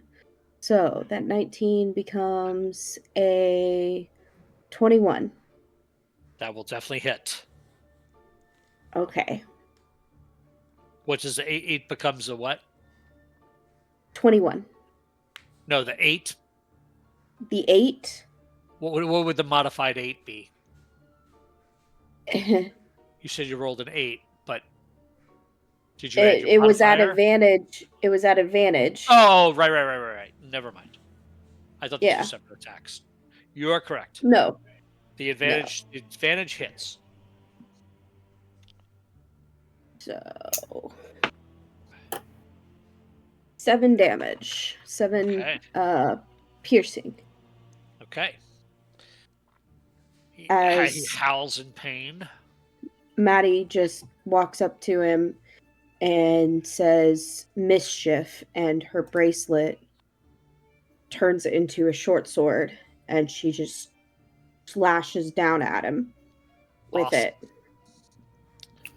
Awesome. That will bring us to Sia. So Sia is going to see the two of them that are ganging up on Kerrigan and going to cast Chromatic Orb on number 1. Okay.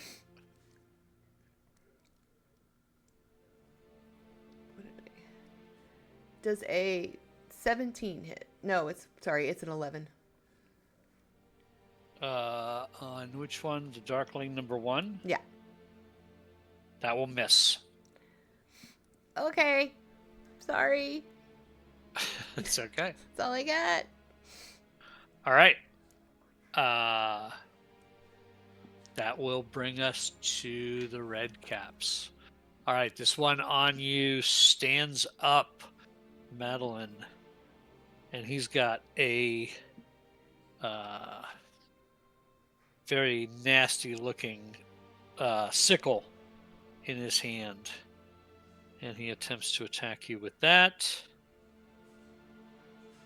Does a 11 hit you? Nope. So it swings, misses you. He swings back again. And that one would be a 12. Does a 12 hit you?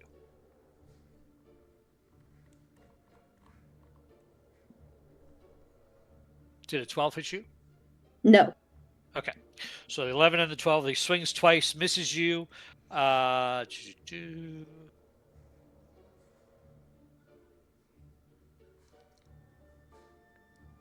Um, this other one, however, has a running start coming at you. He runs up on you, and instead of slashing with the sickle, he is going to try to kick you with his iron boots. I need you to make me a dexterity saving throw. Oof. Ouch.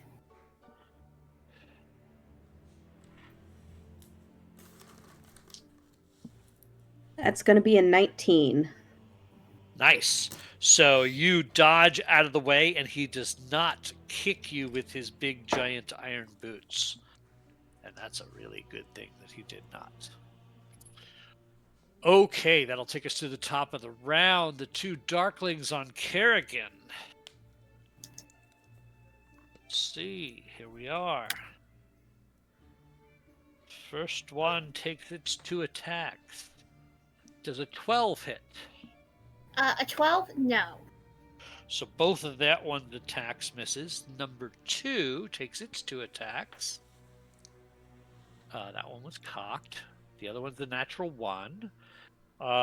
Does an 11. 11 is going to hit miss. So all 4 swipes miss you from those 2 creatures. And that'll bring us to Kerrigan's turn. Okay. He is. I got to find the spell information. So he is going to. Can I do it on 2 people? Okay, yes I can. On both of the Darklings. As my action, I'm gonna cast a Bane on both of them. All right. And they have to make charisma saving throws of 13. They both fail. Yeah. So that means, holy schmoly, where did the information go? Okay. When you fail the saving throw, the target must roll a d4 and subtract the number rolled from any attack roll or saving throw they make. All right. So they are currently baned. Nice. That's fantastic. And right. as Anything else from Kerrigan? for my movement, I would provoke attack of opportunities if I moved. Nope, he's gonna stay put. Okay. All right, that'll take us to the Quicklings. So 2 of them are going to race in on Sia, and 2 of them are going to race in on Gregor and attempt to attack and dodge out of there. Quicklings attacking on Sia. Does a 15 hit? Yep. All right. 7 points of piercing damage. And then other one does a 18 hit. Yes. So that one's another 7 points. So you took a total of 14 there. They are both moving away from you. Again, if you wish to use your reaction. Yeah, I'll throw a dagger. At which one?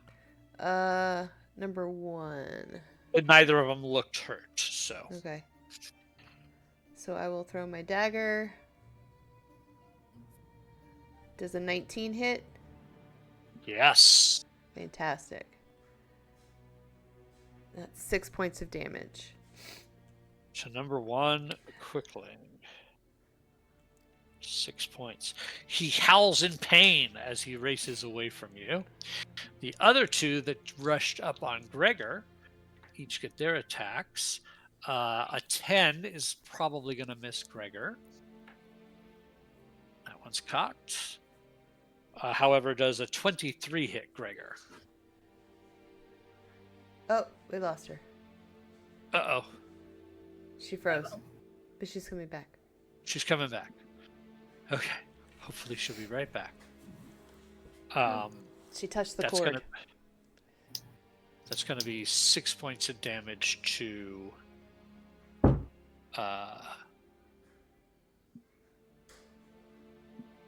Gregor.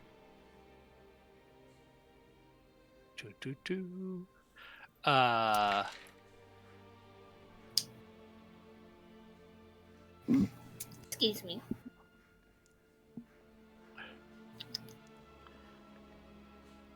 Gregor, touch the cord. We can't hear you. We can't hear you. Oh, now we see you, but we can't hear you. Just hold We up cannot signs. hear you.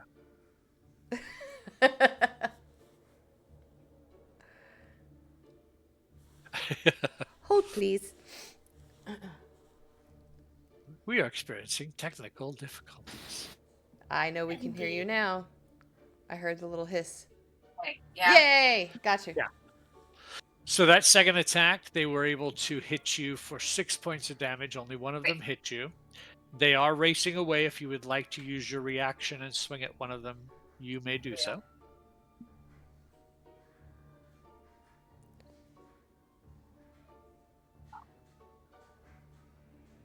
What was What's it? that? 12. A 12, unfortunately, will miss. All right. That will bring us to Gregor's turn. Wait, so can I move and then have my Yeah. action? Yes. I'm gonna go closer to the action. Okay, can I go around the Darklings without it being, like a runaway? You know what I mean? Like, can I avoid? Yeah. Okay. Yeah, totally. If you want to move elsewhere, you just move around them. As long as you don't come into contact with them, if you don't enter a square that's near them, if you go wide enough out, you're fine.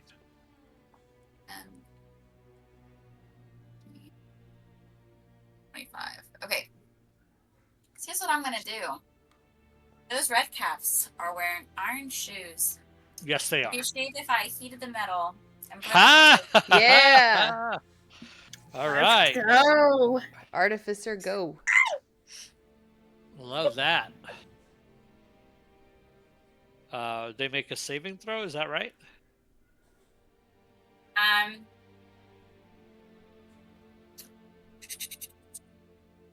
Where is it?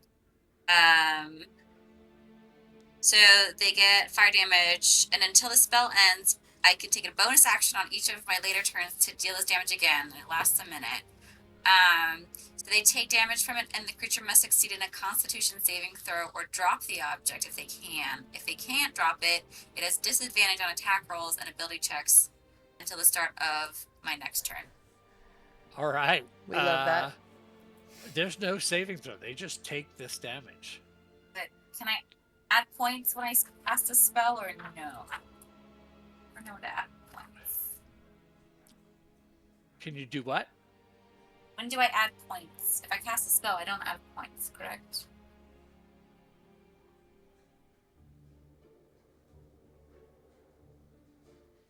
Are you there, Scott? I'm trying to understand the question. I know, it looked like Add you were point. frozen. Oh, so Add I rolled a point. 14. Do I add points or no? No, it's just a flat 2d8. Okay, so that's just a 14. All right. So I'm looking at the spell.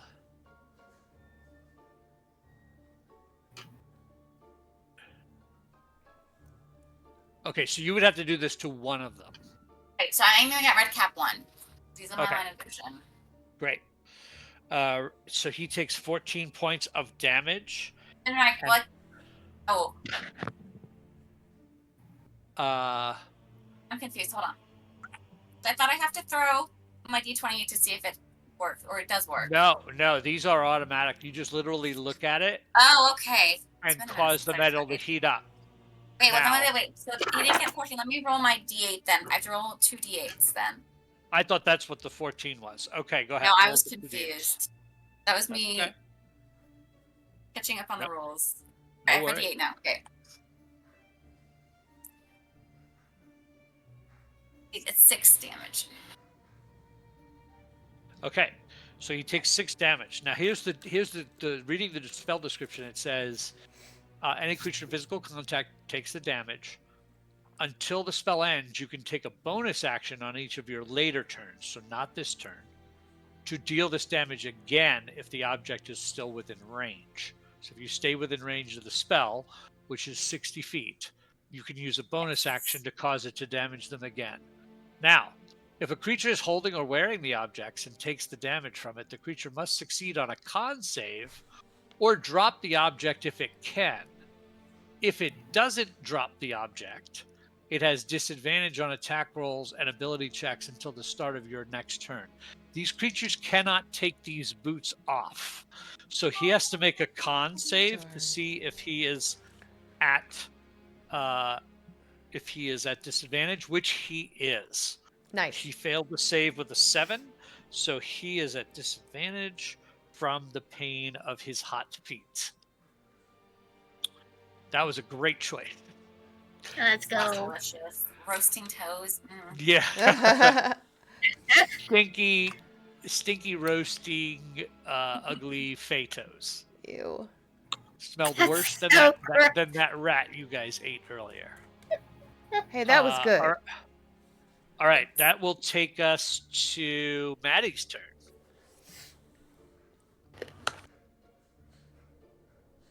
Okay.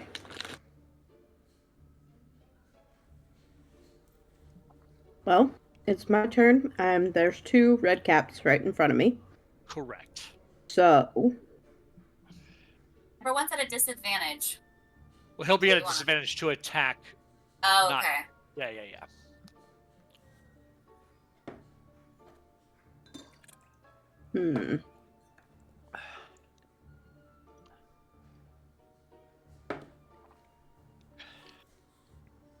I'm thinking I will just attack. You can do it. The 2. Okay, Number 2. go for it.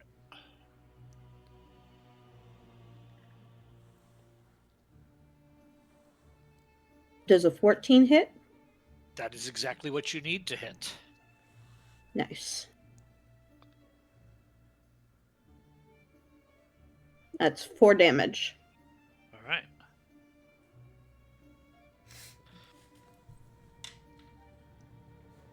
Anything And else? then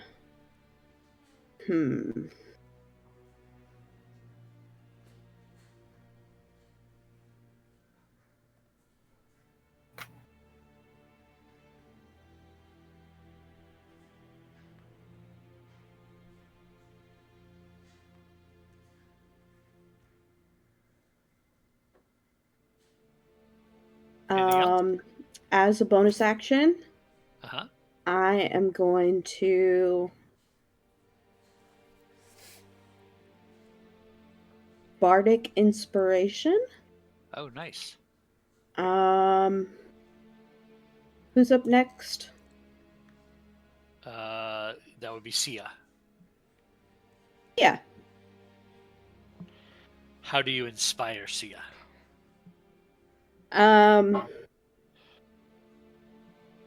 She's just gonna go,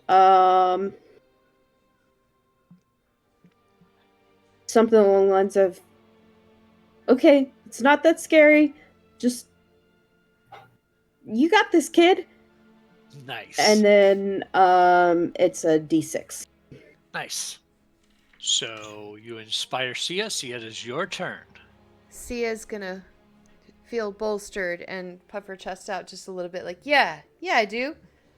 And she's going to come out here and line up 1 and 2.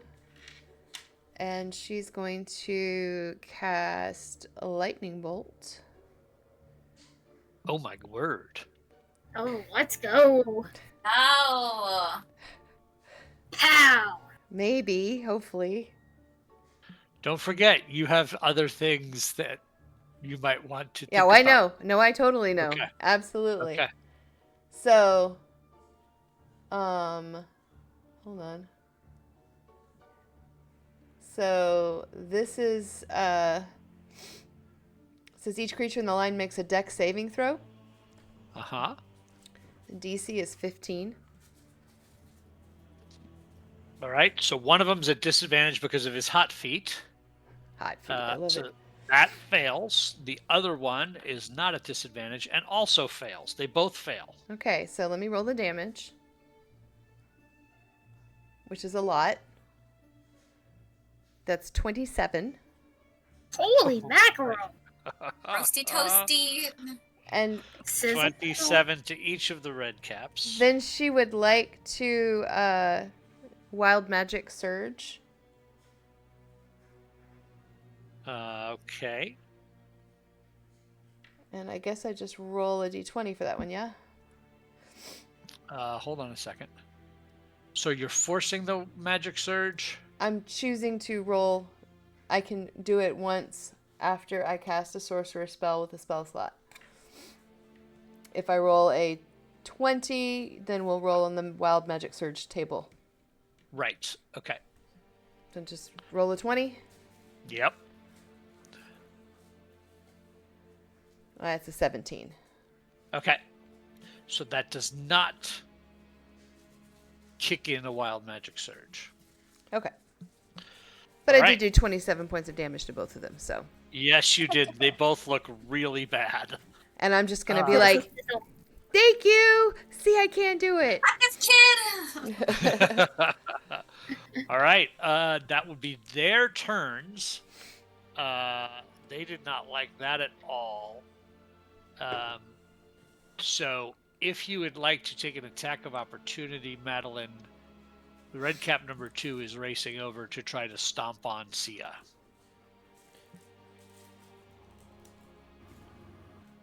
Okay. If you would like to use your reaction to try to hit red cap number 2 as it leaves.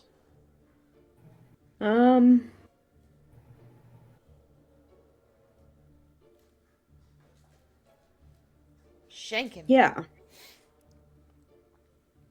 Try it.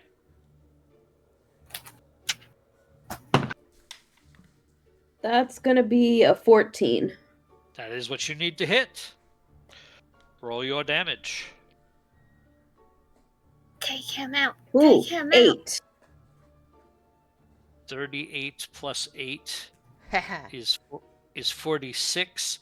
They have 45 hit points. You drop him before he can hit your friend. Let's go. Yeah. Yeah. Red cap number 1, however, is going to try to attack you. It is going to move closer to the thing that has caused its feet to be too hot, but he has disadvantage on their attacks. First attack with the sickle does a 19 hit. Yeah. All right. So that attack does minimum damage of 6 points. And then second attack with disadvantage is going to only be a 11 to hit, which probably misses. 11 misses. All right. So that's the red caps. That brings us to the top of the round. The 2 darklings on Kerrigan here are both baned. That's right. So they have a minus D4 on all of their stuff. Where are you? All right. First attack with a minus 54. That will miss because of the D4. Yes. This one is a 16 minus 4 is a 12. That will also miss because of the D4. So those 2 missed from that first one. Second one does a 17 hit. That does hit. Okay, so this one is actually going to hurt a little bit because it is these nasty evil weapons. So that's going to be 6 points of slashing and 4 points of necrotic. Alrighty. And then the last attack from that one is going to miss again because of the D4. Takes it down to 11. Nice. I love All that right. spell. Yep. Yeah, it's a really one of the best spells in the game. That'll take us to Kerrigan's turn. Alrighty, he is going to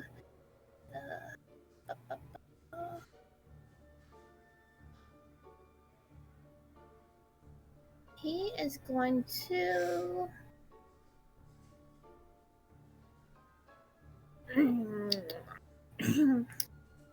Alright,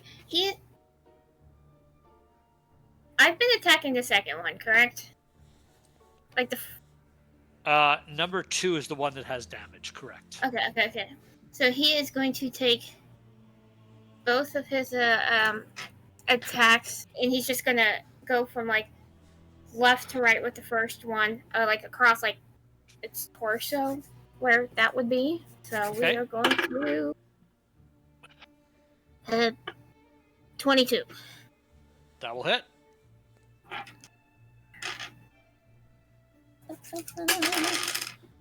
And that is 8 slashing damage on that attack. Okay. And then he's going to move he went across the torso, and he's going to kind of move his blade up. And he's going to take that second attack across his chest. Ew. 16? That will hit. Let's go. And that is. Oh, yes, baby. 10 slashing damage. So as the blade comes across the chest, the wound opens up and it emits this huge blast of bright light as this creature falls down. I need you, since you are the only one in range, to make me a Constitution saving throw. Okie dokie. Con save. Ooh, +5. This should hopefully go well.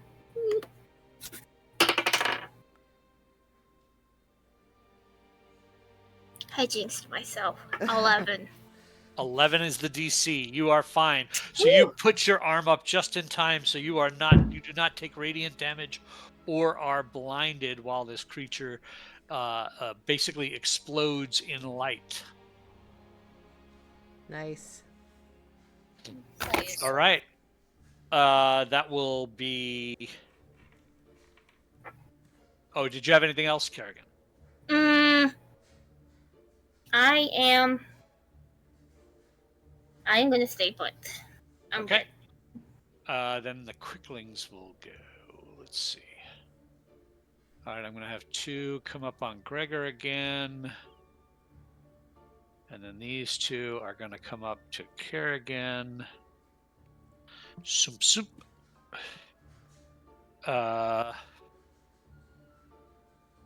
Each of them are going to get attacks. That's a natural 1. That will miss. That one, however, is a 24 on Gregor. No. Okay. That's going to be 7 points of damage. And those 2 are flitting away if you want to attack one of them. Yeah. Get him. Hit him with the rolling pin. 19! Let's will hit. go! So he gets 4 points of damage. So the beauty of these little creatures is they're fast, they're really hard to hit, but they go down easy when they do. Which one, 3 or 4, would you like to have hit? Let's do 3. All right. Just imagining a resounding clunk. Yep, you bonk it over the head and it just kind of crumples there at your feet Nice. as it turned to leave. The other 2 on Kerrigan. That's a 21 Oof, that hits. Oof. for 7 points. And the other one is a miss with a 2 on the die. So, again, if you want to take a swing at one of these 2 as they are bolting out, you can do so. I will give it a try. All right. I don't chuck my dice on the floor. Ooh. 16? 16 is the armor class. Nice. Oh. 8 slashing damage.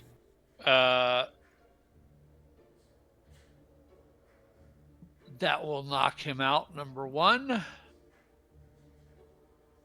So you cut him down at your feet. Mhm. All right. Things are looking a little better. It will be Gregor's turn. I'm going to firebolt the red cap. Fire. Metagaming pigeon. Doesn't he take damage from his hot feet? Oh, if you burn a bonus action, you can do the Okay. damage of the hot feet again. Well, then let me hit. Okay, so can I can hit the darkling, and then my bonus action doesn't. So I don't have to do it both to the red cap. Correct. So you can do okay. your action however you want, but if you want to spend a bonus action, you still have the heat metal on the red cap. I'm gonna do that.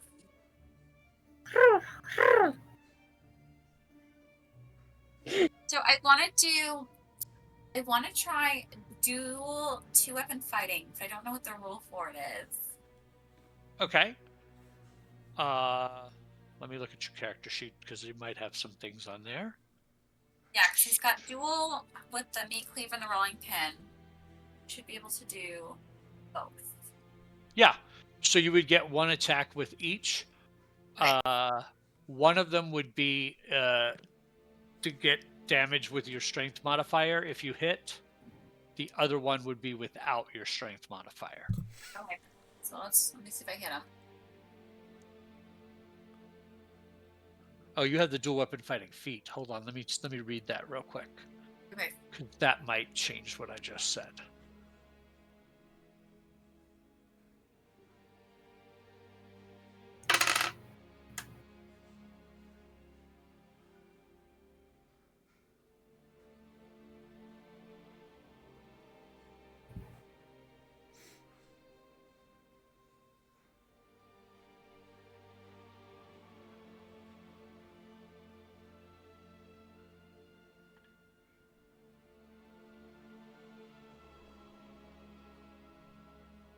Oh, so your choice is if you want to make an attack with the second weapon, that would use your bonus action. So you wouldn't be able to do the damage to the red cap. Okay. So for now, I'm just gonna swing at him with my meat cleaver. Okay. I rolled a 12. So you're adding the 7, so that's a 19. That will hit. Yes. You're stepping in on Darkling 1. Yes. Okay. Yes. All right. And then I'm gonna roll my d6. Right, and you would add your strength modifier of 4 to that. Whatever I rolled. Yeah, so the d6. I think it's 8. 8 points. Yes. All right, so you slash into Darkling number 1, and now you can either choose to hit with your other weapon on that guy or do the damage to the red cap. Damage the red cap. So All right, we're gonna roll 2d8. Yes.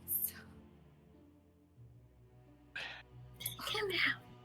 8 and a 6, so 14 damage. That go. will take him out. He howls in pain as he dies from hot feet. Roasted toast. Fantastic. It's so cool that somebody had heat metal versus red caps. That's so awesome. All right, it's looking real good now. That was Gregor's turn. It takes us to Maddie. See ya, Hey. you're on deck. Well, she took care of the red cap, so...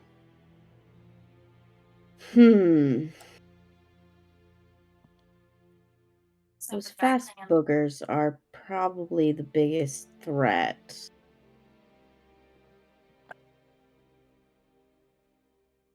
Let's see if there's something I can do about them.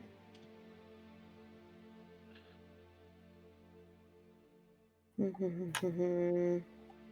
like a snare or a trap.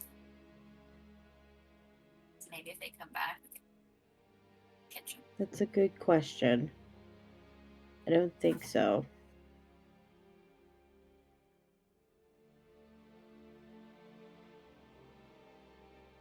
I think all the spells I have are single target.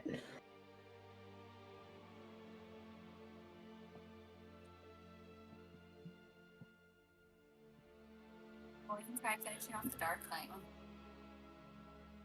Yeah.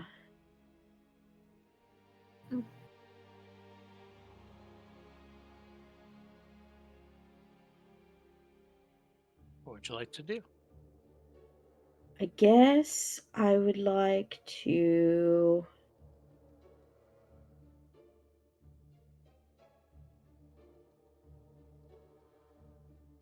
Dissonant Whispers, first level. The beady guy. The Quickling 2. Okay.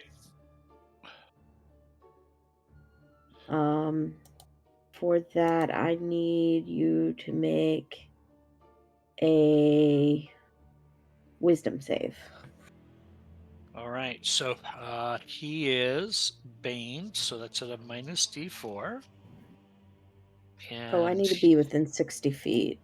you are. Within 60 feet? Got it. Okay. Oh yeah. So wisdom save. He normally would have a +2 modifier. I rolled a 16. That would be an 18. Minus 4 is 14. What is the DC of your spell? 14. He fails. Oh no, he makes it. He He just makes makes it. it. He He just makes makes it. it. So he is not affected. Yeah. Unless it Yes. affects him for half. I don't think it does. I don't think so. I think it's a. Well, it's not a cantrip, but I think it's a. Dissonant Whispers, is that the spell? Yeah. Excuse me. Dissonant Whispers. Yeah, it doesn't say anything about if they. Target takes half damage. So he doesn't have to move away though. So roll 3d6, he takes half damage. Okay.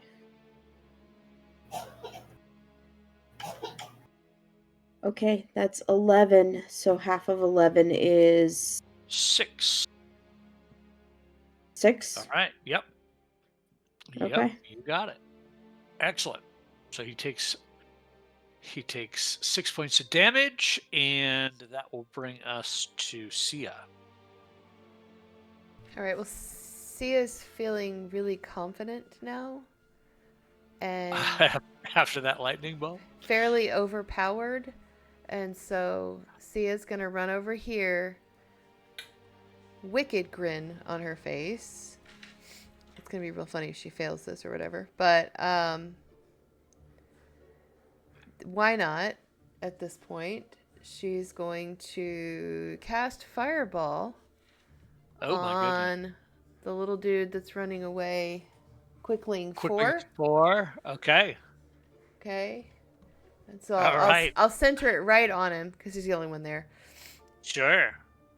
So he makes the dex saving throw. DC's 15. Yeah. He makes the save, so he only takes half damage, but I'm pretty sure that's still gonna kill him. It's a lot of damage. Here we go. That is going to be 31 points of damage. So half of that would be 15 or 16, and then yes, he just bursts into flames. She's like,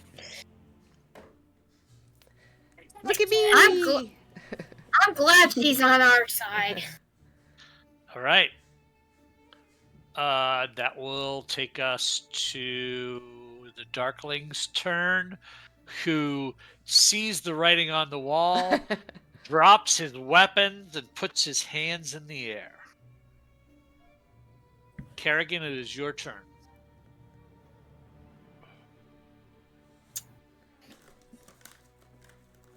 This is where we decide what kind of paladin you are.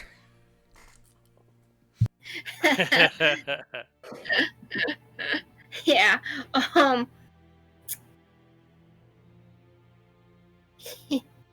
He sees the Darkling. He kind of gives him kind of a head tilt. He kind of looks at him, and he won't like full on attack him, but he's still just like aiming his blade towards him, and is just giving him a look of just try it. Okay, would you like to try to intimidate him? Yes. Give me an intimidation check.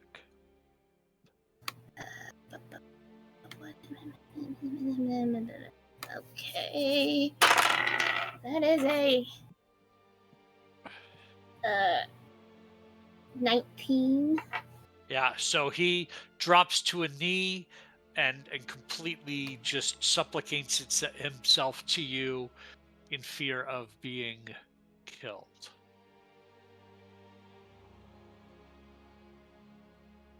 That is my turn.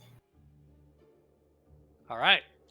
So that will take us to the Quickling takes off and bolts into the woods and is gone because they have a movement speed of 120 feet. So he moves 240 feet away. He's gone. So he's Goodbye. gone.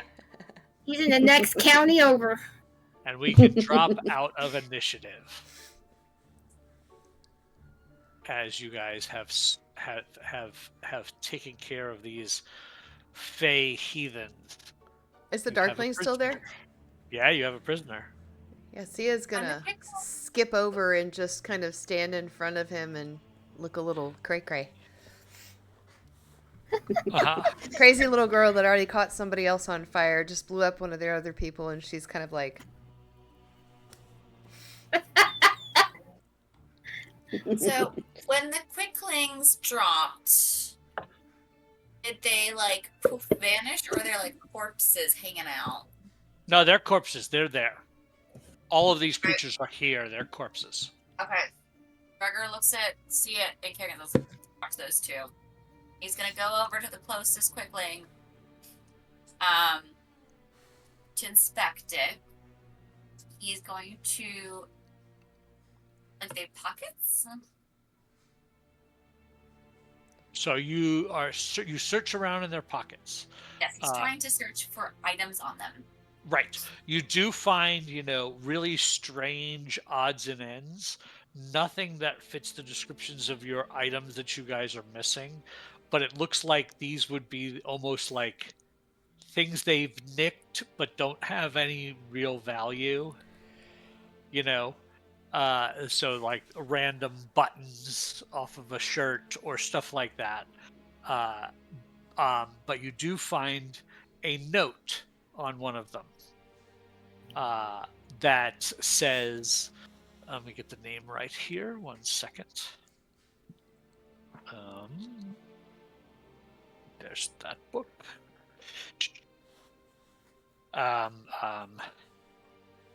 It says, the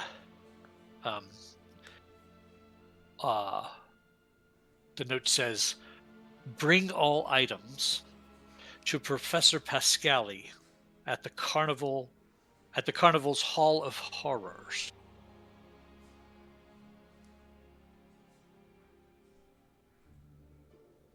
Show the note and I read it to them. And I say, Oi, Darkling, have you heard of Professor Pascali? Yeah, he paid us for the stuff we nicked. Have you nicked any endless putty? Well, I didn't, but the little ones did. A whistle? Yeah, I wanted to keep that, but they wouldn't let me. Be like, So there's more of them, and they have them. Well, they were taken to the professor, I believe. Who lives in this hut? Well, we took it over. It was empty. It was abandoned. where's the professor? I assume he's with the carnival. Where Yes, in the people- carnival? Take us there. Or I will burn you a lot. This poor guy is getting. I want to put the red cap shoes on him so bad. I just need a moment to just say out loud that I have to sleep with this woman. She just scared me a lot. That is one creepy little girl. All right. He says, "Yeah, I can show you where the professor is." Let's go. All right. Sia's feeling very, very, very bold now. Perhaps a smidge too bold, one might say. All right. Alright. So you travel back towards the carnival, and you make your way to another large tent that on the outside says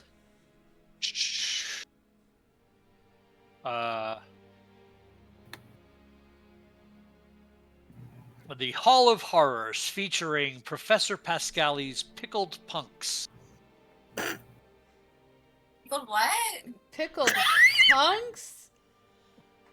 That's what it says. Huh? That doesn't sound right. You don't insult people's culture. Kerrigan. I was saying that as me, the player. I like pickles. It could be a delicacy. Let's go in. I like pickles. Let's go in. All right, so you go into this tent, and it is kind of got just tables and shelves and whatnot full of all sorts of strange, odd items. And you see in there is a older gentleman, kind of in a disheveled suit. Looks like he once was important and had money, but looks like he's a little bit worse for wear. Everything's a little stained, a little torn, a little threadbare. And he sees you come in. He says, "Ah, yes, yes, yes. Step up, see the sights." Sia's gonna walk right up, and she's holding her hands out, and as she is like just staring, she's very The Shining looking, with magic's just passing back and forth in her hands, and it's going from fire to electricity to tendrils of water. It's just constantly changing, and she's just staring at him. That's all. She's just trying to intimidate him. Okay, you Burgers- can make an Burgers says- intimidation check. I'm terrible at this, but okay. Oh, I'm not terrible at this. Actually, that was a 23. Oh, good God. Let's So go. he says, I assure you, I have done nothing to deserve this animosity." Give me my whistle Putty. and their stuff too. And, quick question. Is the Darkling still in here? Or once the Darkling led us to the tent, did he skedaddle? No, he's Oh, there. He's Yeah, here. I figured. Okay. So, Kerrigan, and kind of looks over at the professor. Remind me his name again? I am so sorry. His name is Professor Pascali. Pascali. Oh, I was close. Anywho's, and he's like, we were told you might have stuff that might belong to us. Well, I do admit that I have been collecting said items from these lovely little creatures here that happen to find things all the time. But I no longer have these items. They have been passed along to my employer. And that Insight is check.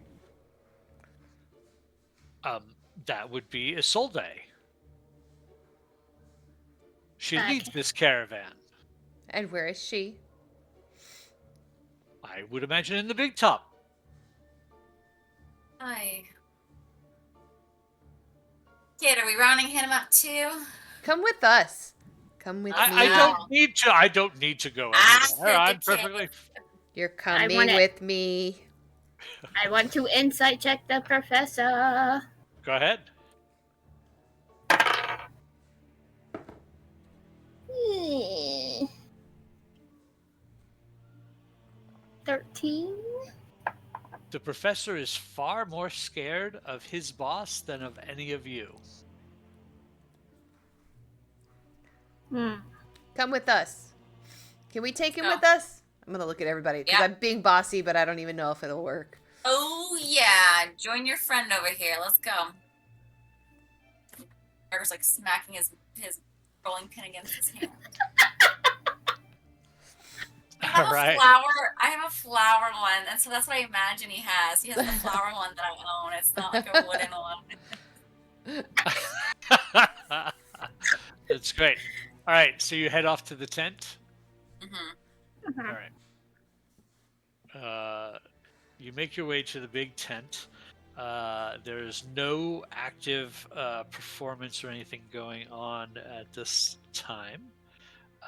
But when you get inside, you do see that there is a.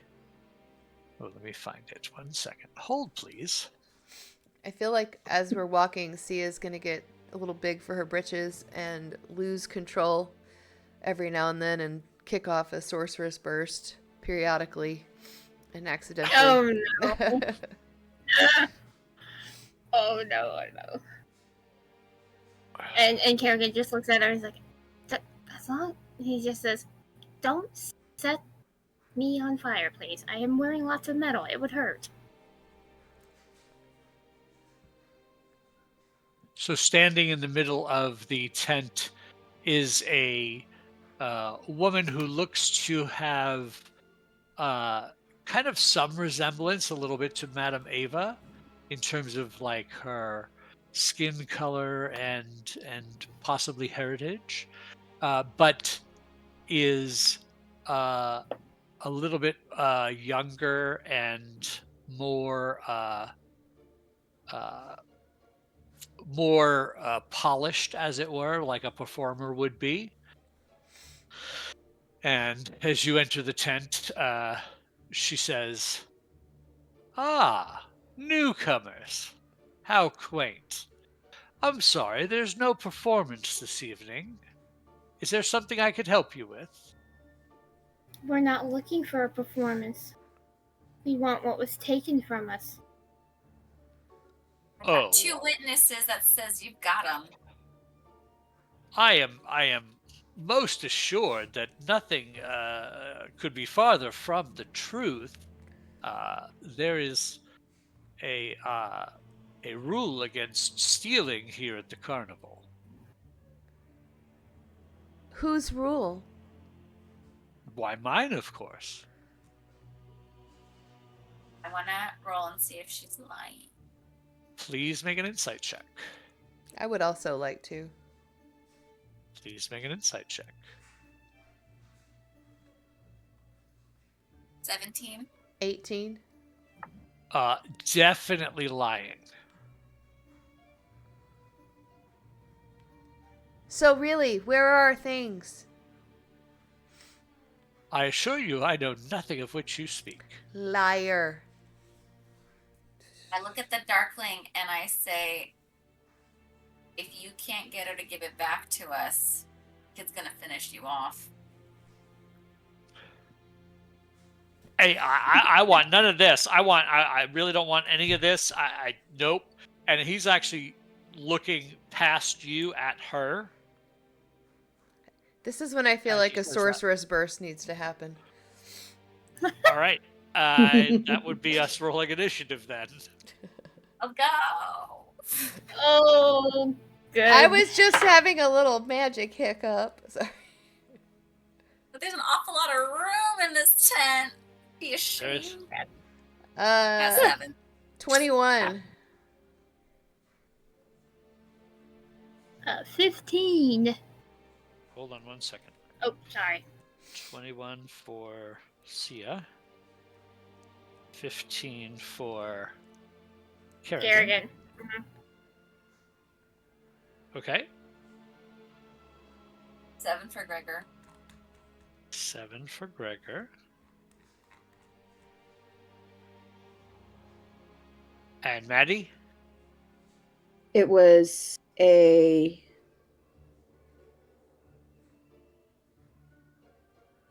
Which stat was it? Dexterity. Initiative. Are we just rolling Dexterity. initiative? Yeah, it's a dexterity Yeah. check. Okay. Dirty 20. 20. Nice. That would be Maddie.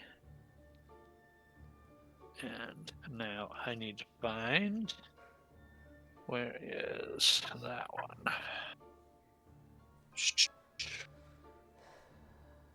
Initiative.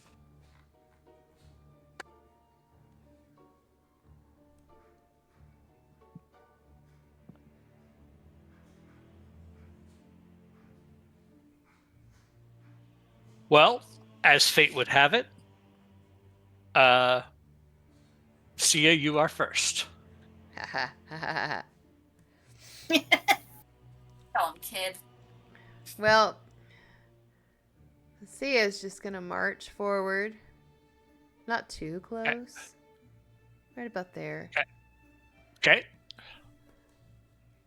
She's in her feels. And she's gonna cast Fireball at 4th level. All right. So that's a dex save, right? DC 15, yeah. So I save. So I will take half damage. I add a D6, right? By upcasting, right? Yes. All right. That is 37.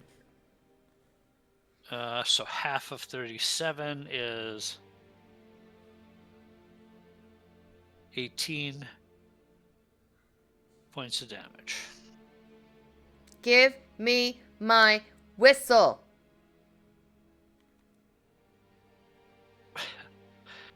Okay. That'll take us to Maddie. You heard her.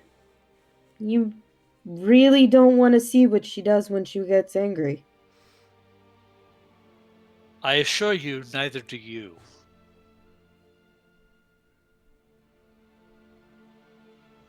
I would never hurt my friends.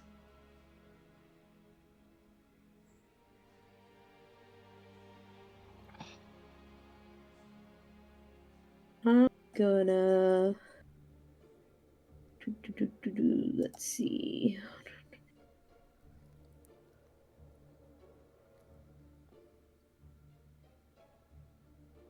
How close do I need to be? Cast 60 feet. 60 feet, 5, 10, 15, 20, 25, 30, 35, 40, 45, 50. So I need to be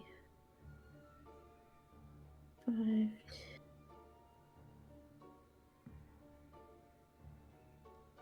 So I need to be about there. Okay. If I counted correctly. Sounds good. And then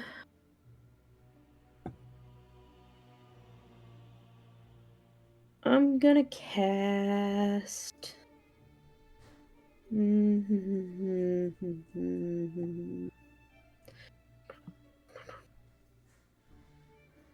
Suggestion.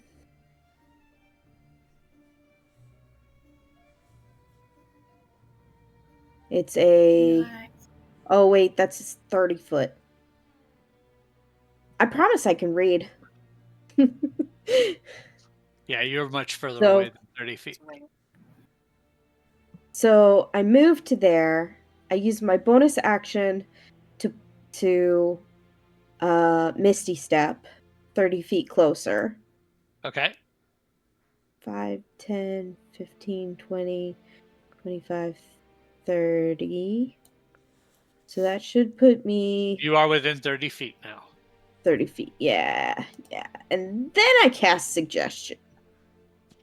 Okay, so the tricky thing is Misty Step is, even though it's a bonus action, it is a magic It action. is this magic So you spell. could Yeah. only do a cantrip. Okay. So, Vicious Mockery. All right. So that's a what save? Wisdom. Wisdom saving throw. I got a 16. You save. All right, so you do not successfully mock her. Nope.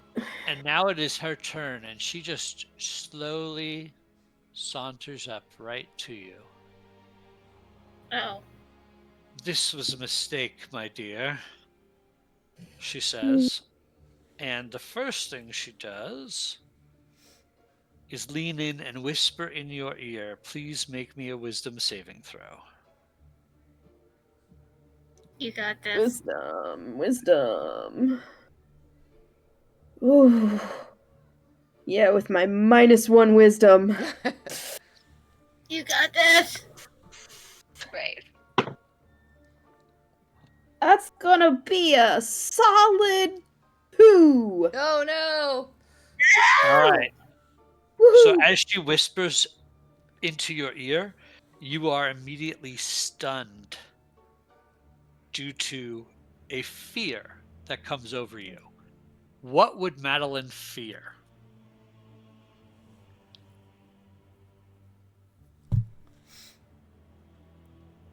That's a great question. Hmm.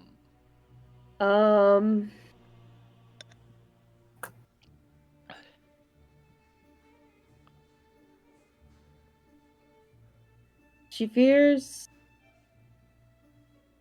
letting people down. People that she's sworn to protect.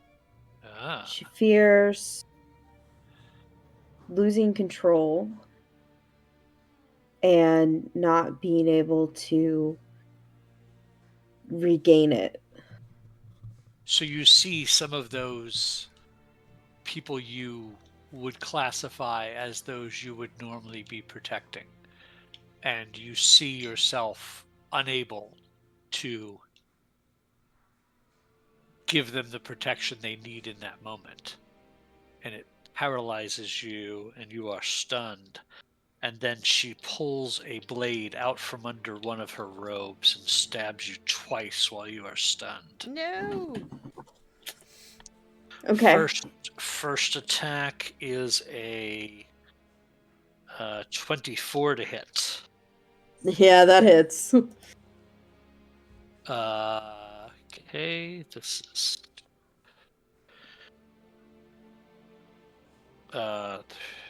5 points of piercing damage, and you feel a burn on the blade as you take 11 points of poison damage. Oof. Jeez. The second attack, however, is only a 12 to hit. 12 does not hit. There you go. That is her turn. That will bring us to Kerrigan. Okay. He is going to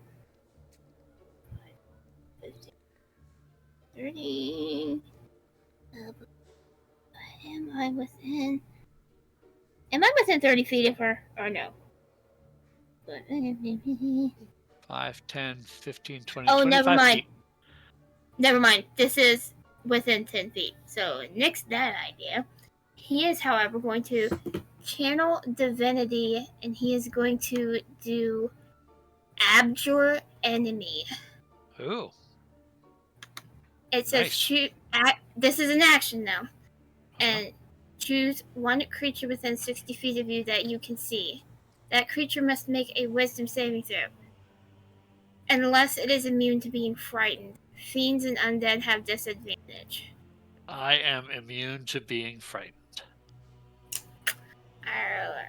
So So it does not work. no. Yeah, no. Oh yes. Nice try, little one. Can I do anything as a bonus action?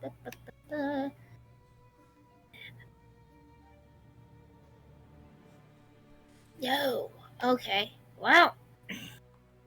Correct. That's Gregor. my turn. What is your dagger made of? It's a metal dagger. It'd be a shame if you dropped it. We're gonna heat that dagger up. I gotta get close first. Hold on. Legs. Nice. I'm totally loving the baker that has heat metal. I think it's Baking things. That's I amazing. think I will be stealing that concept. Thanks, Bo. I bet we're gonna come up against that in another episode of. I'm on the lookout now. I'm also like super far to do anything else, so it's like my only option. Oh, I can firebolt. No, I don't want to firebolt her. I want to drop that dagger. So, reading now because I have to make sure because this is just an automatic 2d8. So go ahead and roll that because that happens. 8 and 7, so 15. Okay. That's. It takes a bunch of damage, and then she makes a con save. I got a 17 on the con save. But I would like to use my bend luck on that. What does that do? When another creature rolls a d20 for a d20 test, you can take a reaction, spend 1 sorcery point to roll a d4, and apply the number as a penalty. Okay. All right. Roll me that d4. 2.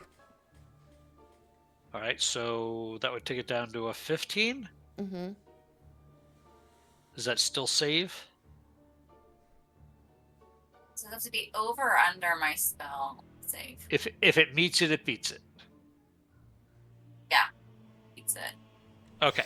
So they still hold on to the object. That's fine. If it doesn't drop the object, it has disadvantage. So it will have disadvantage on attack rolls and ability checks until the start of your next turn. All right. But she did not drop her blade. She is going to...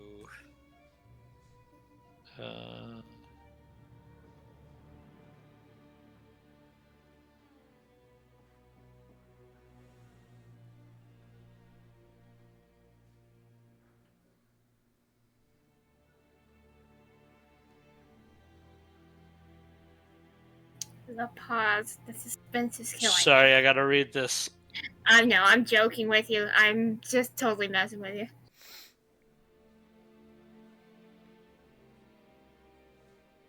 I'm that sort of friend. I'm gonna do an impromptu ad. Uh-huh. I got weights, but they're daggers. Oh, that's so cool. I love that. I was like, oh, those are around. So you gotta exercises. I need those like immediately. You go to the park, right? To get your hawker walk on. No one's messing with you. Absolutely not. Where do you get them? So it's. Go ahead. Send you the link. I have to find it. Okay. So It's going to take a legendary action, Oh no! and you see she kind of flings her hands out, and she's going to use. Didn't like what Gregor just did. So Gregor and Sia, I need you both to make wisdom saving throws. Is she casting a spell? No. Oh. Wisdom saves? Yes. 15. 22. Okay. The 15 is a fail, so you take full damage. The 22 is a save, so you take half. 13 points of psychic damage. Is that the full? Yes. So I would 13 take- is full, so 7 would be half. Okay. And that was her legendary action. After Gregor's turn, so that brings us back to the top of the round for Sia. Sia's had enough of this. Just gonna follow this around to right about there. And she has one more spell slot left. She still has sorcery points she can burn, but she's gonna go ahead and cast lightning bolt. Okay. And that's a So you deck save. shoot a lightning bolt at her. It goes right through the illusion of her that is standing there. And when it does, the illusion disappears and she reappears standing there now. Where? Yatch. Oh jeez. She laughed. Maddie, it's your turn. Okay. I'm no longer stunned. Correct. Okay. Just double checking. Okay, I am within 30 feet, so I will go ahead and cast.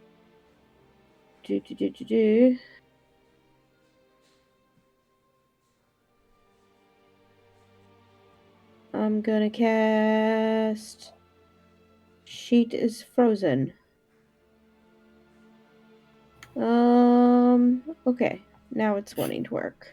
For a second there, I thought that was the spell name, and I was like, I was wait too. a minute. Yeah, I hadn't heard that one.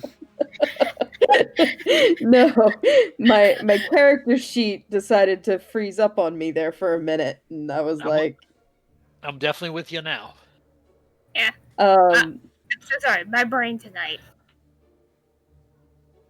she's gonna cast suggestion on this woman and Okay. suggest that she give back what was taken. All right. Suggestion, huh? Yeah. Spell.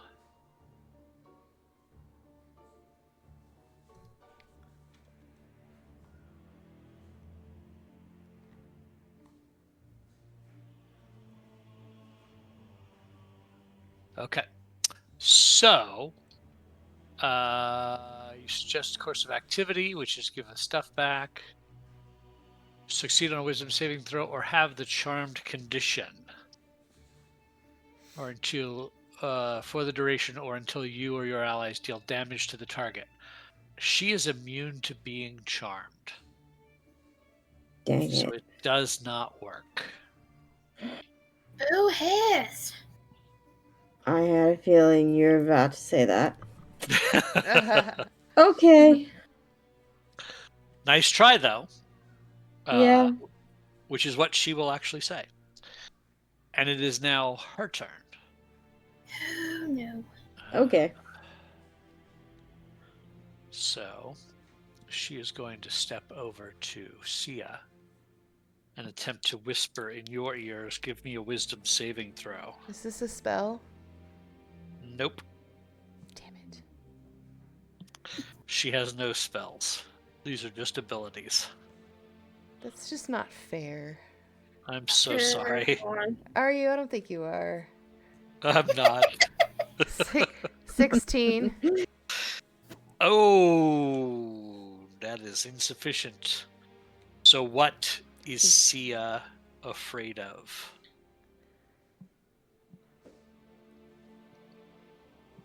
Being alone. So you immediately, everybody just kind of disappears from your perception, and you are alone in a void environment. And you are stunned while she attempts to attack you. Rude.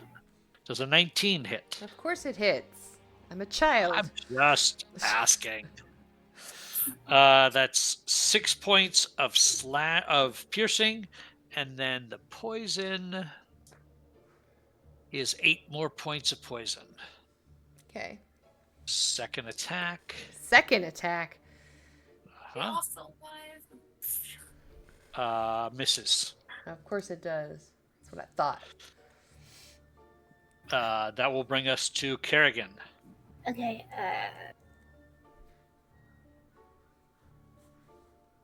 third A. Would you say I am within 10 feet? You are 15 feet away right now. Who his? Okay.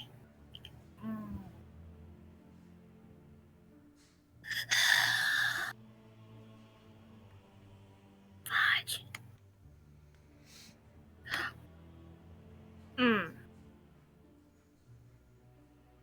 Well,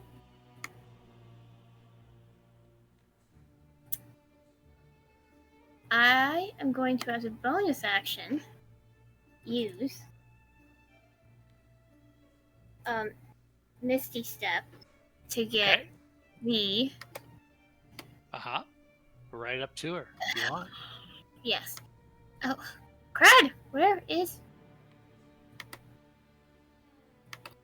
Sorry. So I'm gonna do that. Great. So you Misty step up onto her.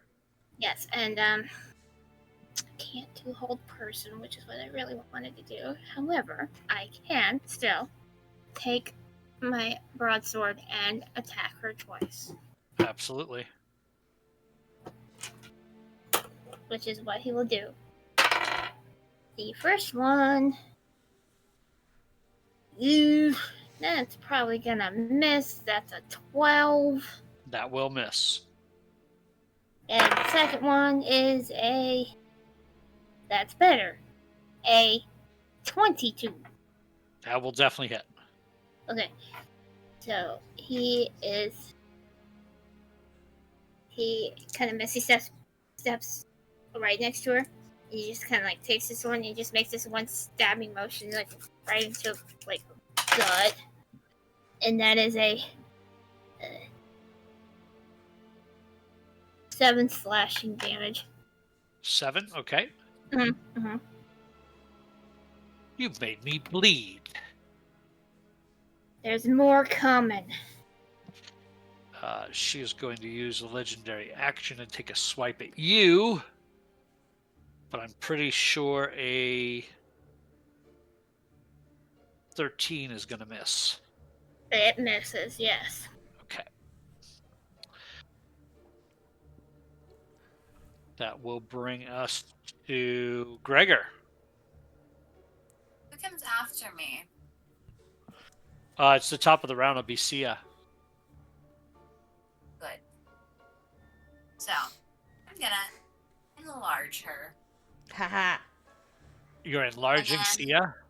Yeah. I love it.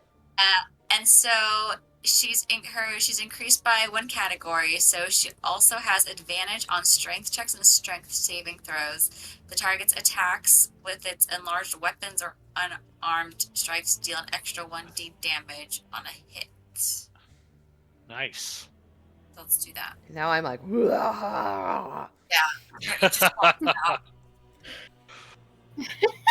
I love it. Nice. Oh, I'm also gonna move first. Sorry, I might as well. Let me get in there. That's fine. Yep. So, Sia, as you come out of being stunned, you realize you have grown to twice your normal size, yes. and it's your turn. Well, let's see. Yeah. I don't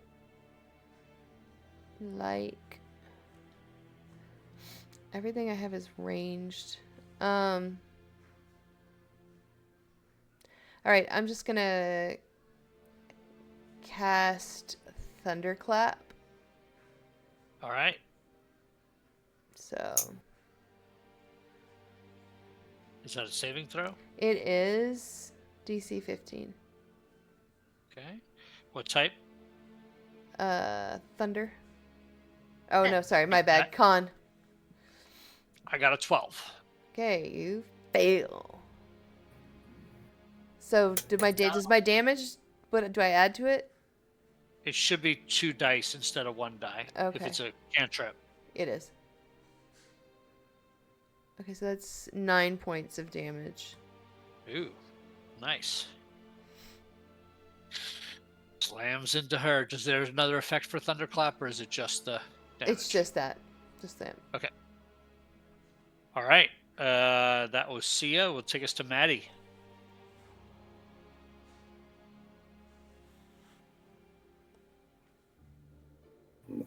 Excuse me.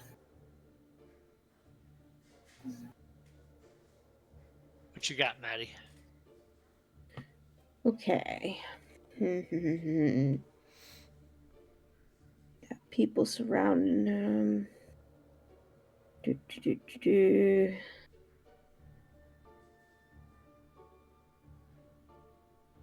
What do I got? Good question.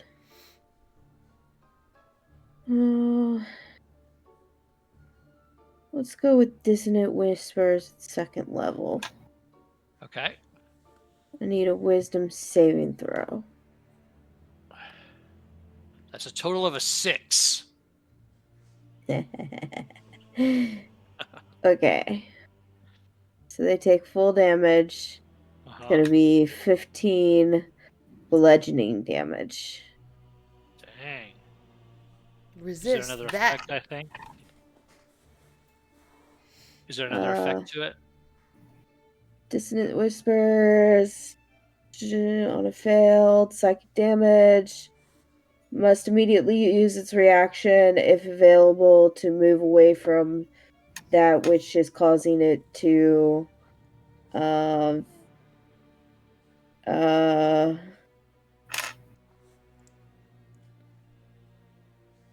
So I have to move away from you. So 5, 10, 15, 20, 25, 30, 35, Listen. 40. So Kerrigan and Sia can make attacks of opportunity with your reaction if you wish. Yes, please. I wish. Dagger. Dagger, dagger, dagger. Oh, Lord, I missed. I rolled a 2. All right. Kerrigan misses. 12. Miss. Okay. All right. That will take us to... Wait, I don't get anything bigger because I'm enlarged, do I? Your damage would have been Okay. double. All right. So that was Maddie. It is now her turn. 5, 10, 15, 20. She's going to come up to Sia again and attempt to whisper in your ear again. Give me... Oh, no, actually, no. I can't do that to the same people twice. Once I've done it to you. So going to go for a 5, 10, 15, 20, 25, 30, 35, 40. Can't get there! Haha! I could get to Kerrigan, though. Oh, boo has. And Maddie was the one. So Maddie's already immune. You're immune, but now these other two. So Maddie, Kerrigan, I'm whispering in your ear. Give me a wisdom saving throw, please. Oh, that's what I'm good at. Let's go. Let's see. Ooh. 4. You are stunned. What is Kerrigan most scared of?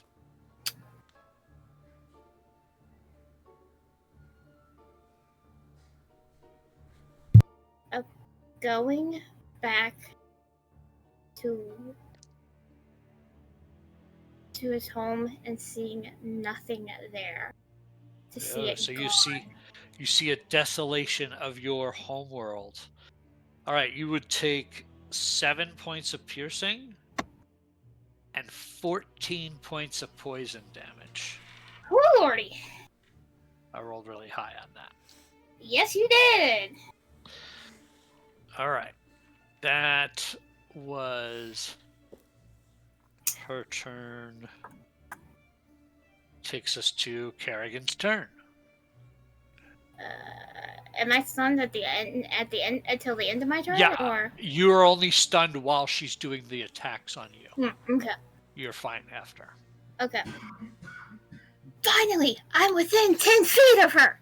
Basically, what she does is she whispers in your ear, makes you see something, and because you're experiencing that, she gets advantage to stab you. Okay, fair enough. I'm within 10 feet. As my bonus action, I'm going to utter a vow of enmity. And I will gain advantage on attack rolls against her for the next minute. And that is my bonus action. So for my action, I am going to take 2 attacks with my sword. With advantage. Love it. I've been trying to do that for the last 2 turns. Ah! Vindication.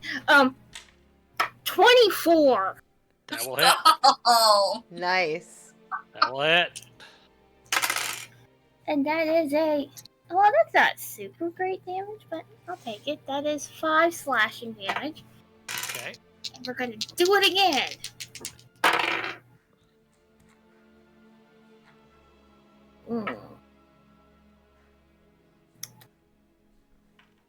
That's probably gonna miss. 13? 13 will miss. Okay, fair enough. All right. That takes us to Gregor.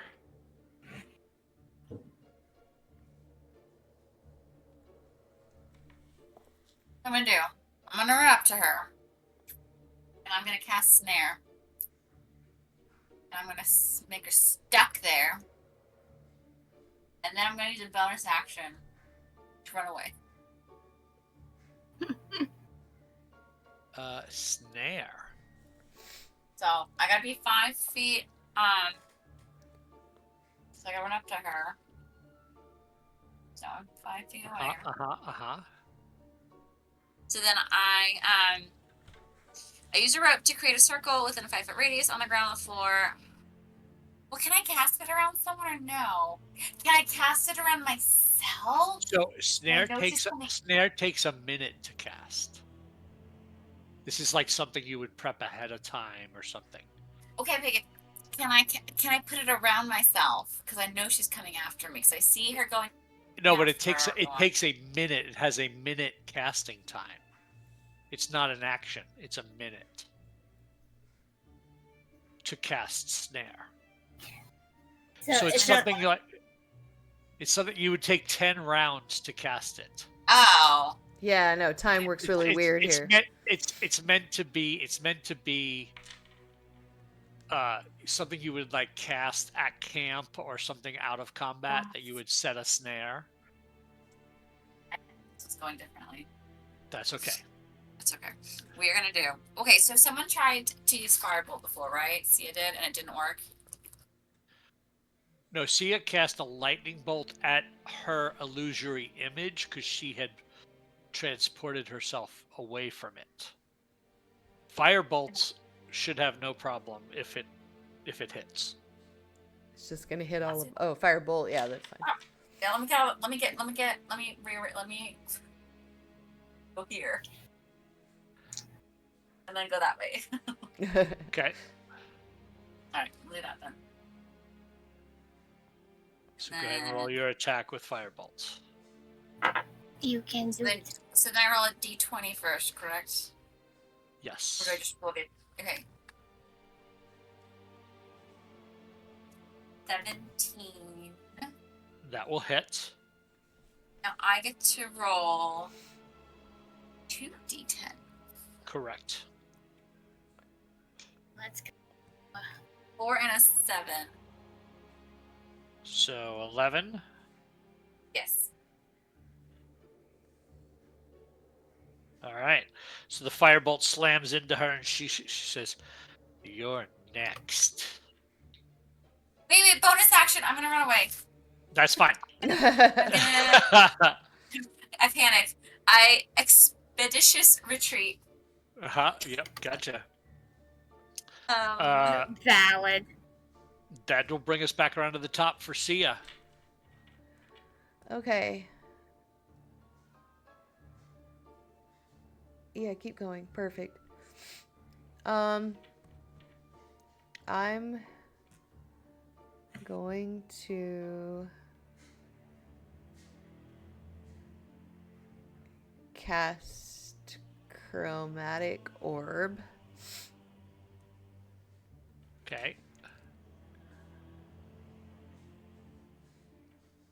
Here we go. Oh, and I'm gonna use a luck point to have advantage. All right. Roll with advantage.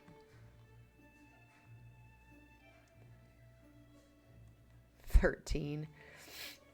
That will miss, unfortunately. Nice try, though. Are you still... You're not doing any of these to, like, cause wild magic or anything, right? No, I was gonna do... I have to hit, though, to do a wild magic surge, right? I don't know. It doesn't specify. It just says your spellcasting can unleash surges of untamed magic. Once per turn, you can roll a 1d20 immediately after you cast a sorcerer spell. Right, because now you just use the Tides of Chaos, right? Yeah. To give yourself advantage. I just use luck to give myself advantage, but I have that too. Oh, okay. But if you use the Tides of Chaos, you automatically roll on the Wild Magic Surge the next time. Okay, no, I was just going... Because the Wild Magic Surge I can choose to roll after I use a sorcery spell slot. Correct. I know that. What I'm saying is that if you're... If you use your Tides of Chaos to give yourself advantage, then the next spell you cast automatically wild surges. Oh, okay. So you're saying I should have used Tides of Chaos? I'm saying if you wanted to switch and use Tides of Chaos, then your next turn... Yeah. Would, you know what I'm saying? Yeah, then I'll do that. I'll do that. Bo ran away. Bo ran away again. Bo touched the cable. Yep. All right. That was Sia, so it's Maddie's turn. Okay. Do-do-do-do-do. And I am there. They are 5, 10. Bo's 15, back. 20.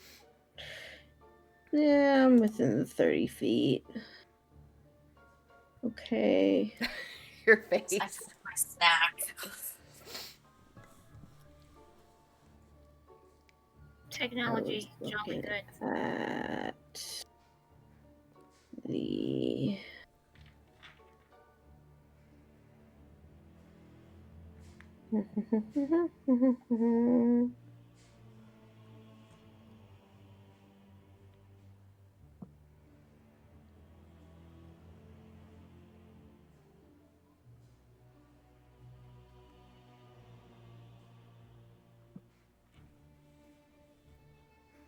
What you got? not much. Okay. Thinking another vicious mockery. All right. So that's a saving throw. Yep. I rolled a 2, so I fail. Finally. Yeah. That's going to be 12 damage. Nice. Okay. Very good. She's starting to look pretty rough. That was Maddie. That'll take it to her turn. Sia and Kerrigan, you can make attacks of opportunity. Okay, will do. Mm-hmm. As she's going to come over and whisper in Gregor's ear. Bloody heck! 8. 14. 8 will miss. 14 will miss. So You're doing give me a wisdom saving throw, Gregor.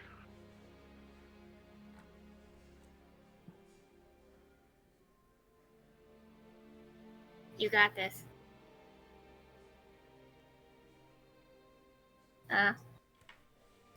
We can't hear you if you're saying anything.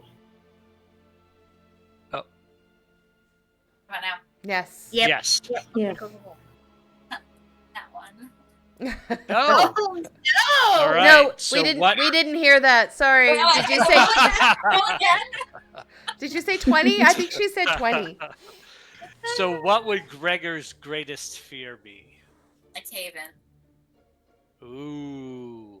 So you witness a cave-in the mines, and it stuns you while she tries to stab you. Through the muffin tin. I Does don't With know colander, that I that's what can. I was stabbing through.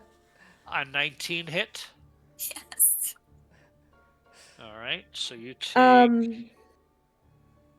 I don't know if I can do this, but Anyway. can I use one of my luck points on that? Yeah, you totally can on the attack roll. On that nat 1? Oh yeah. Yeah. You can give them advantage and re-roll on the saving throw. So let's do this before I continue to see if you would have saved on the thing. Re-roll your saving throw, please. With pleasure. Not 20. Ah! No! All right. So that means you do not get stunned. So I do not have Okay. advantage on my attacks.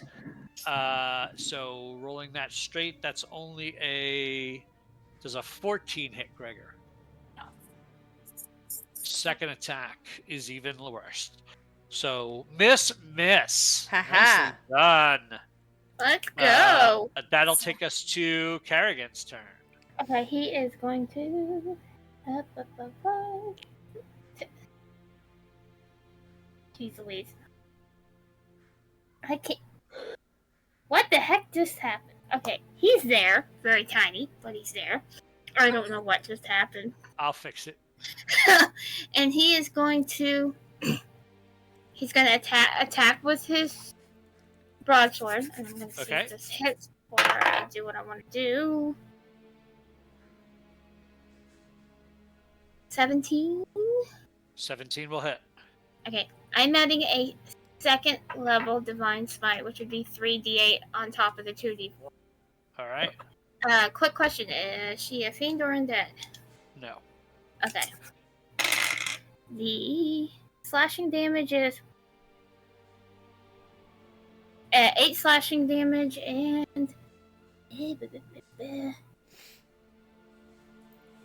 where is the d8? And 8 radiant. 8 radiant. Oh. Nice. Hang on, I forgot. It's 2d8 for first level, 3d8 for. So I gotta roll an extra d8. So it is 12 radiant. 12 radiant. Okay. Mhm. Awesome. She's looking rough. It is Gregor's turn. Sia, you are on deck. I'm gonna do double stab. Start the roll. You're going to do what? We're gonna do a double stab. All right. Do it.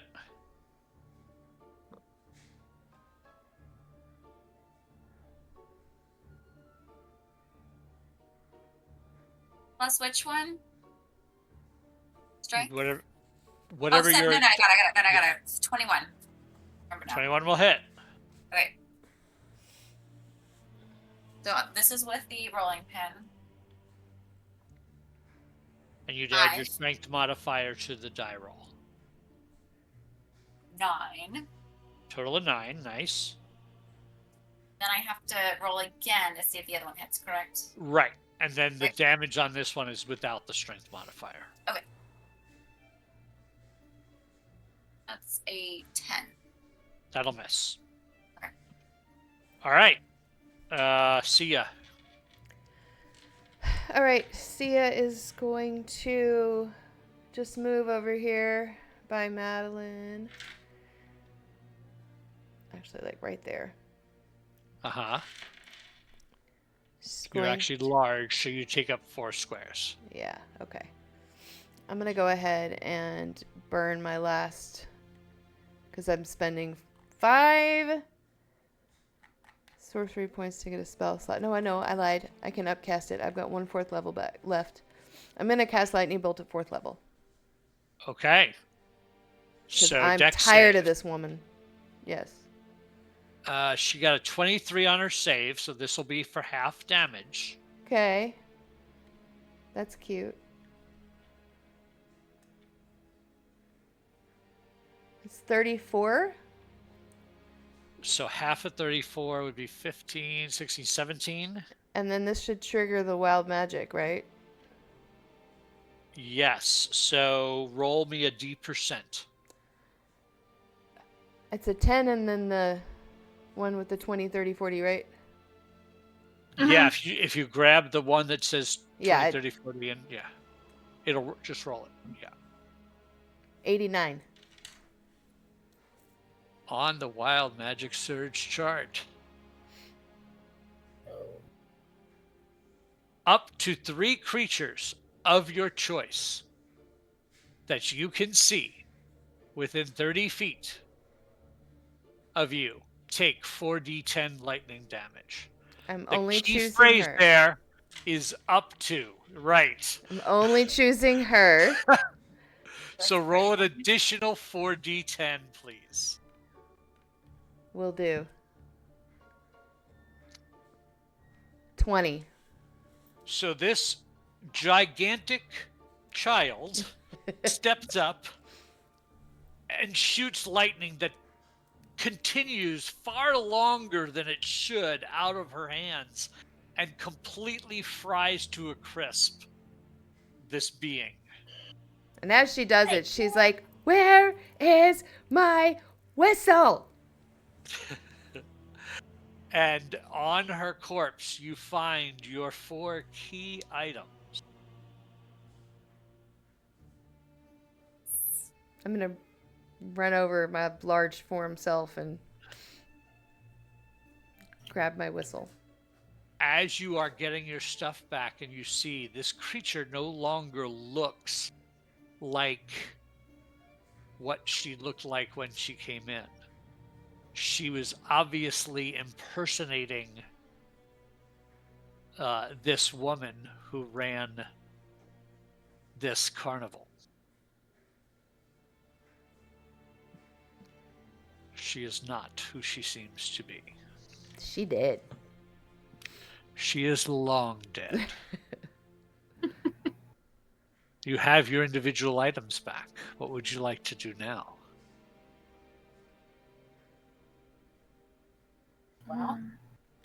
Well, first I have off, dinner to cook. You want to get home. Yes. I get home. Let me- So, how do you figure that part out? I think we have to go back to your little card reader. Okay. Can someone make me not big anymore? It's like you big. All right, so you are able to go back to Madame Ava, who is a little bit shocked to see you all. Actually, keep me big. I want to walk in big. It expires after a minute, so I don't know how far the tent Yeah. is, but after a minute, you slowly. Yeah. Right. So, and Madame Ava says, I sense that you all have succeeded in your task. Yes. We all got our things back, and I gotta get home. Well, What do you have to offer to a keeper of the mists that might be able to ferry you back? I pull out my food chopper that I got from the market. And Sia is actually going to pull out a nice pouch full of 50 gold that Oh. she didn't tell anybody she had. Nice. See that, kid. Then I'm going to pull out 10 and lay it on the table. All right. How about the other two? He would take out two things. One, he would take out he would also take out like several gold pieces that he had, and also because he doesn't know what to do with it, and he isn't going to take it home, he offers her a rat on a stick. Should have eaten that! He's The like, rat on a stick. She will take the rat on the It's so stick. warm. Maddie is going to pat her pockets and be like, think to herself, I can't offer credit card because they wouldn't even know what to do with that. Right. So she's going to take mischief and tie off her hair and cut off her hair and offer her hair. This is a precious gift, indeed. Be careful who you choose to give pieces of yourself to, my dear. There are creatures in these realms that are not quite as benevolent as I. And she tucks away your braided, your ponytail of hair.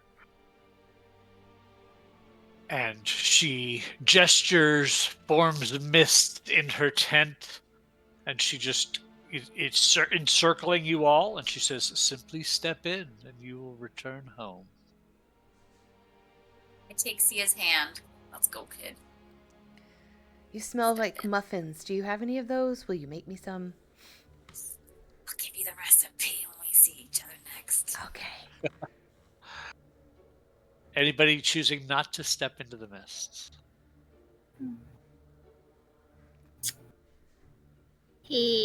Kerrigan doesn't see any reason not to. He kind of looks over at Maddie, kind of like tilts his head blushingly. He's like, well, shall we? Yeah. And as you step into the mists, you all no longer can sense the presence of each other. The hand that you were holding of Sia's loses its grip immediately. And you step 3 steps, and you are back in the original marketplace with nothing strange having happened to your surroundings. And that's where we will end tonight's episode. Yay. Well done, heroes. I hope I had you on the ropes a little bit there. I have 2 hit points left. You had me wow. on the ropes. Oh. This one, if she stabbed me, I don't know about that one. Nice. I was at about 12 left, so. Wow. Awesome. Yeah. All right. Well, this was a ton of fun. I hope you all enjoyed it. I hope you all appreciate the intricacy of bringing in a narrative character into a improvisational RPG world. It's a lot of fun. I had a lot of fun learning about your characters. I thought it was great to see the different worlds colliding. Is always interesting and always a challenge. Obviously, choose to do what you wish with this story. These are your characters, not ours. Obviously, you could just make this a fevered dream of theirs if you want, or include it in something you write, if it makes sense for you. I sense a Dicey Decisions anthology in the future. That's Nice. she's in the back. Yeah, that's awesome. Yes. That's great. Is there anything else anybody wants to shout out before we end? You all good? Thanks All to. right. I'm glad that Thank we get to do you. this, and Zapwam Pow is a great place for people who are writing. Dicey is a great Yes. place for people who want to play one shots or more than one shots. Yeah, so we do one shots as often as we can. We call it our weekly one shots. We try to do one a week, but we will take all comers. If you join our Discord, you can propose a game, or if we propose a one shot, and you are available and interested to play with us, you are welcome. You've never dipped your toe in the world of streaming. This is a great way to do that, to try it out. So we are always welcome for you guys to join us. Wherever you're watching this on Twitch or YouTube, you can find our Discord link. Come join us and hang out and interact with our community. Also, like Brandy said, Zapwam Pow is an amazing writers and readers community that is growing at exponential rates and doing amazing things. I keep seeing things that I don't even understand as a non-author about like word count stuff that just boggles my mind about how much words are being done by the folks in the Zapwam Pow community. So it's super exciting. A special shout out to Casey for putting that all together. So, all right, everybody. We're Dicey Decisions. Come check out our Monday and Friday night standard weekly campaigns and check out our back episodes on YouTube. Otherwise, we'll catch you soon. Bye. Bye. Good night.